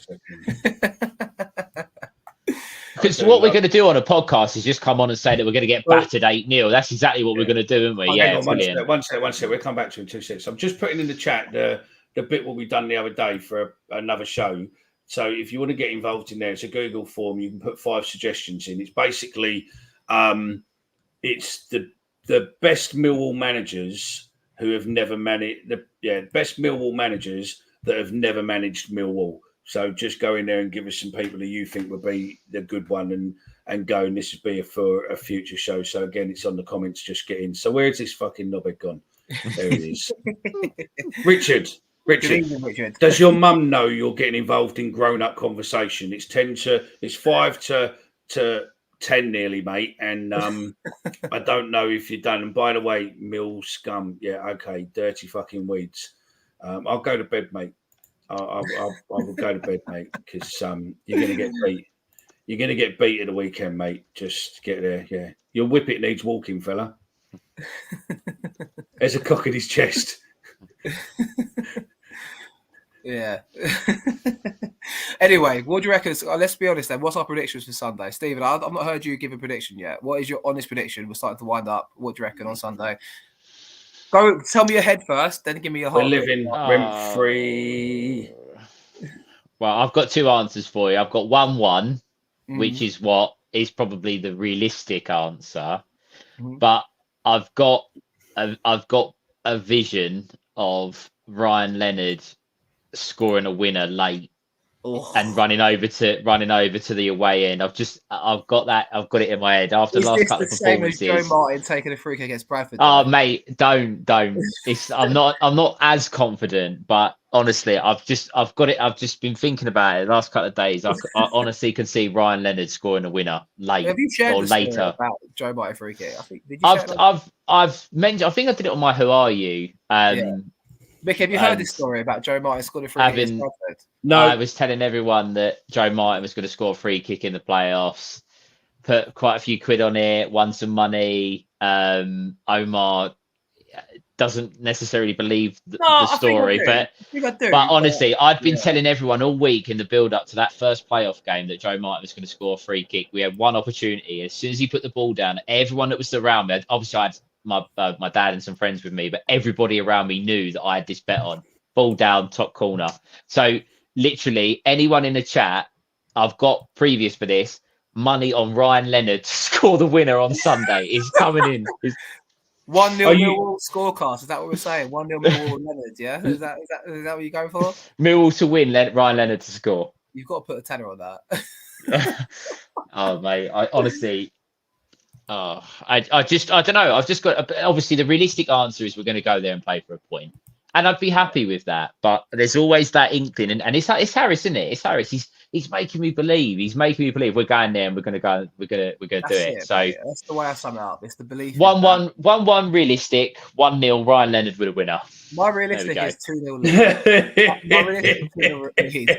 But my heart says 1-0 Millwall. And that's what I said the other night. I'm gonna stick to it. 1-0 Millwall. Don't add me in. But yeah, I think 1-0 Millwall's.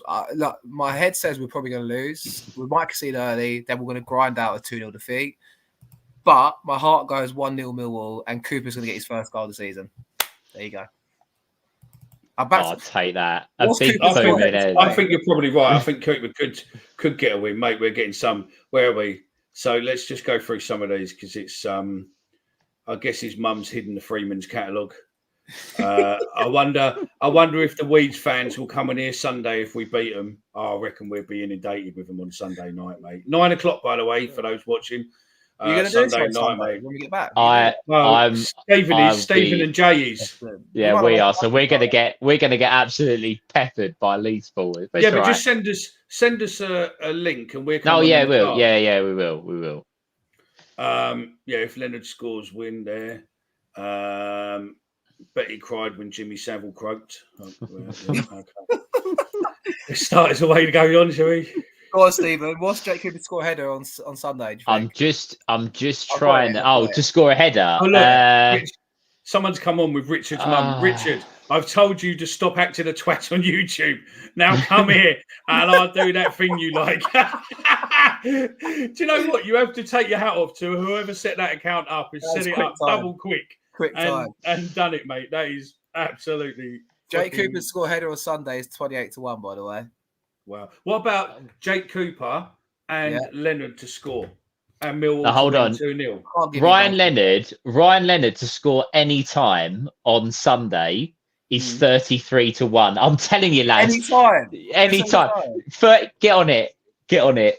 I'm telling you, you got to. And with Leonard, he's got that ability from just outside the edge of the box to absolutely belt it in the top corner. I'm telling you, mate. On it, you got to get on it. And you can all thank me. You can all thank me on Sunday when you've all won a load of money when Ryan Leonard lashes one in the top corner. Oh, mate, I got delirious. That happens up there, mate. Draw some odds. Show me some odds to you. Hold on a minute, Omar. What are you looking at? Because Jake, what did you say was to score a header? It was 28. He's 25 just to score any time. You better off. So then the dude, we said I was in Blackburn. Well, yeah. Jonathan Fraser, say one of the lads, and you have got yourself a keyring, fella.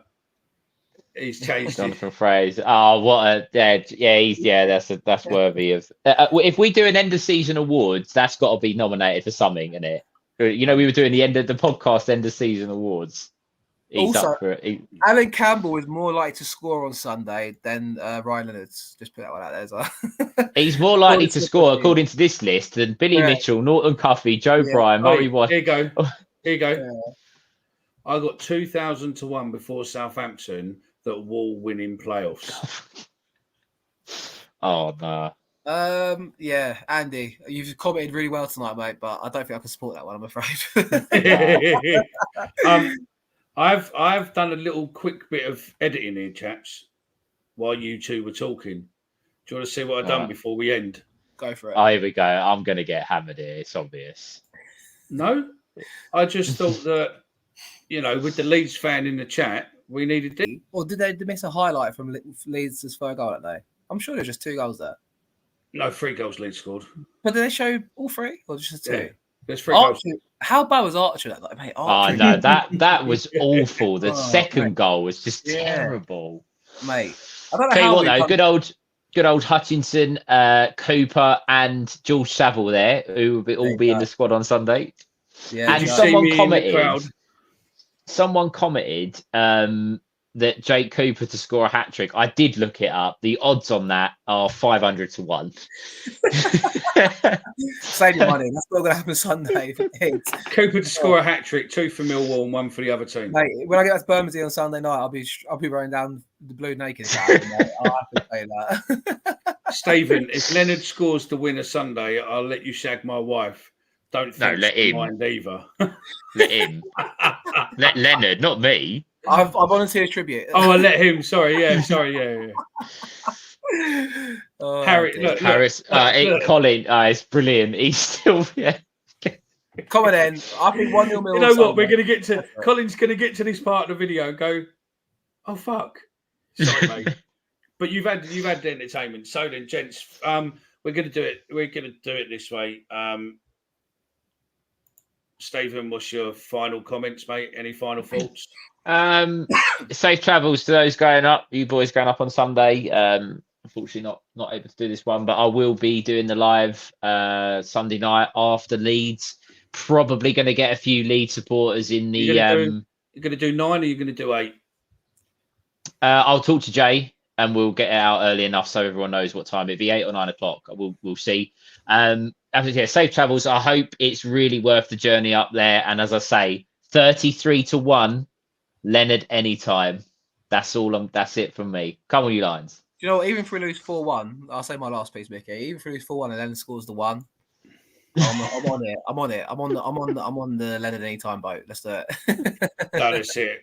I think we're gonna go to Leeds. We're gonna fucking tear it up, and we're gonna win. And Oh, giddy up and get away.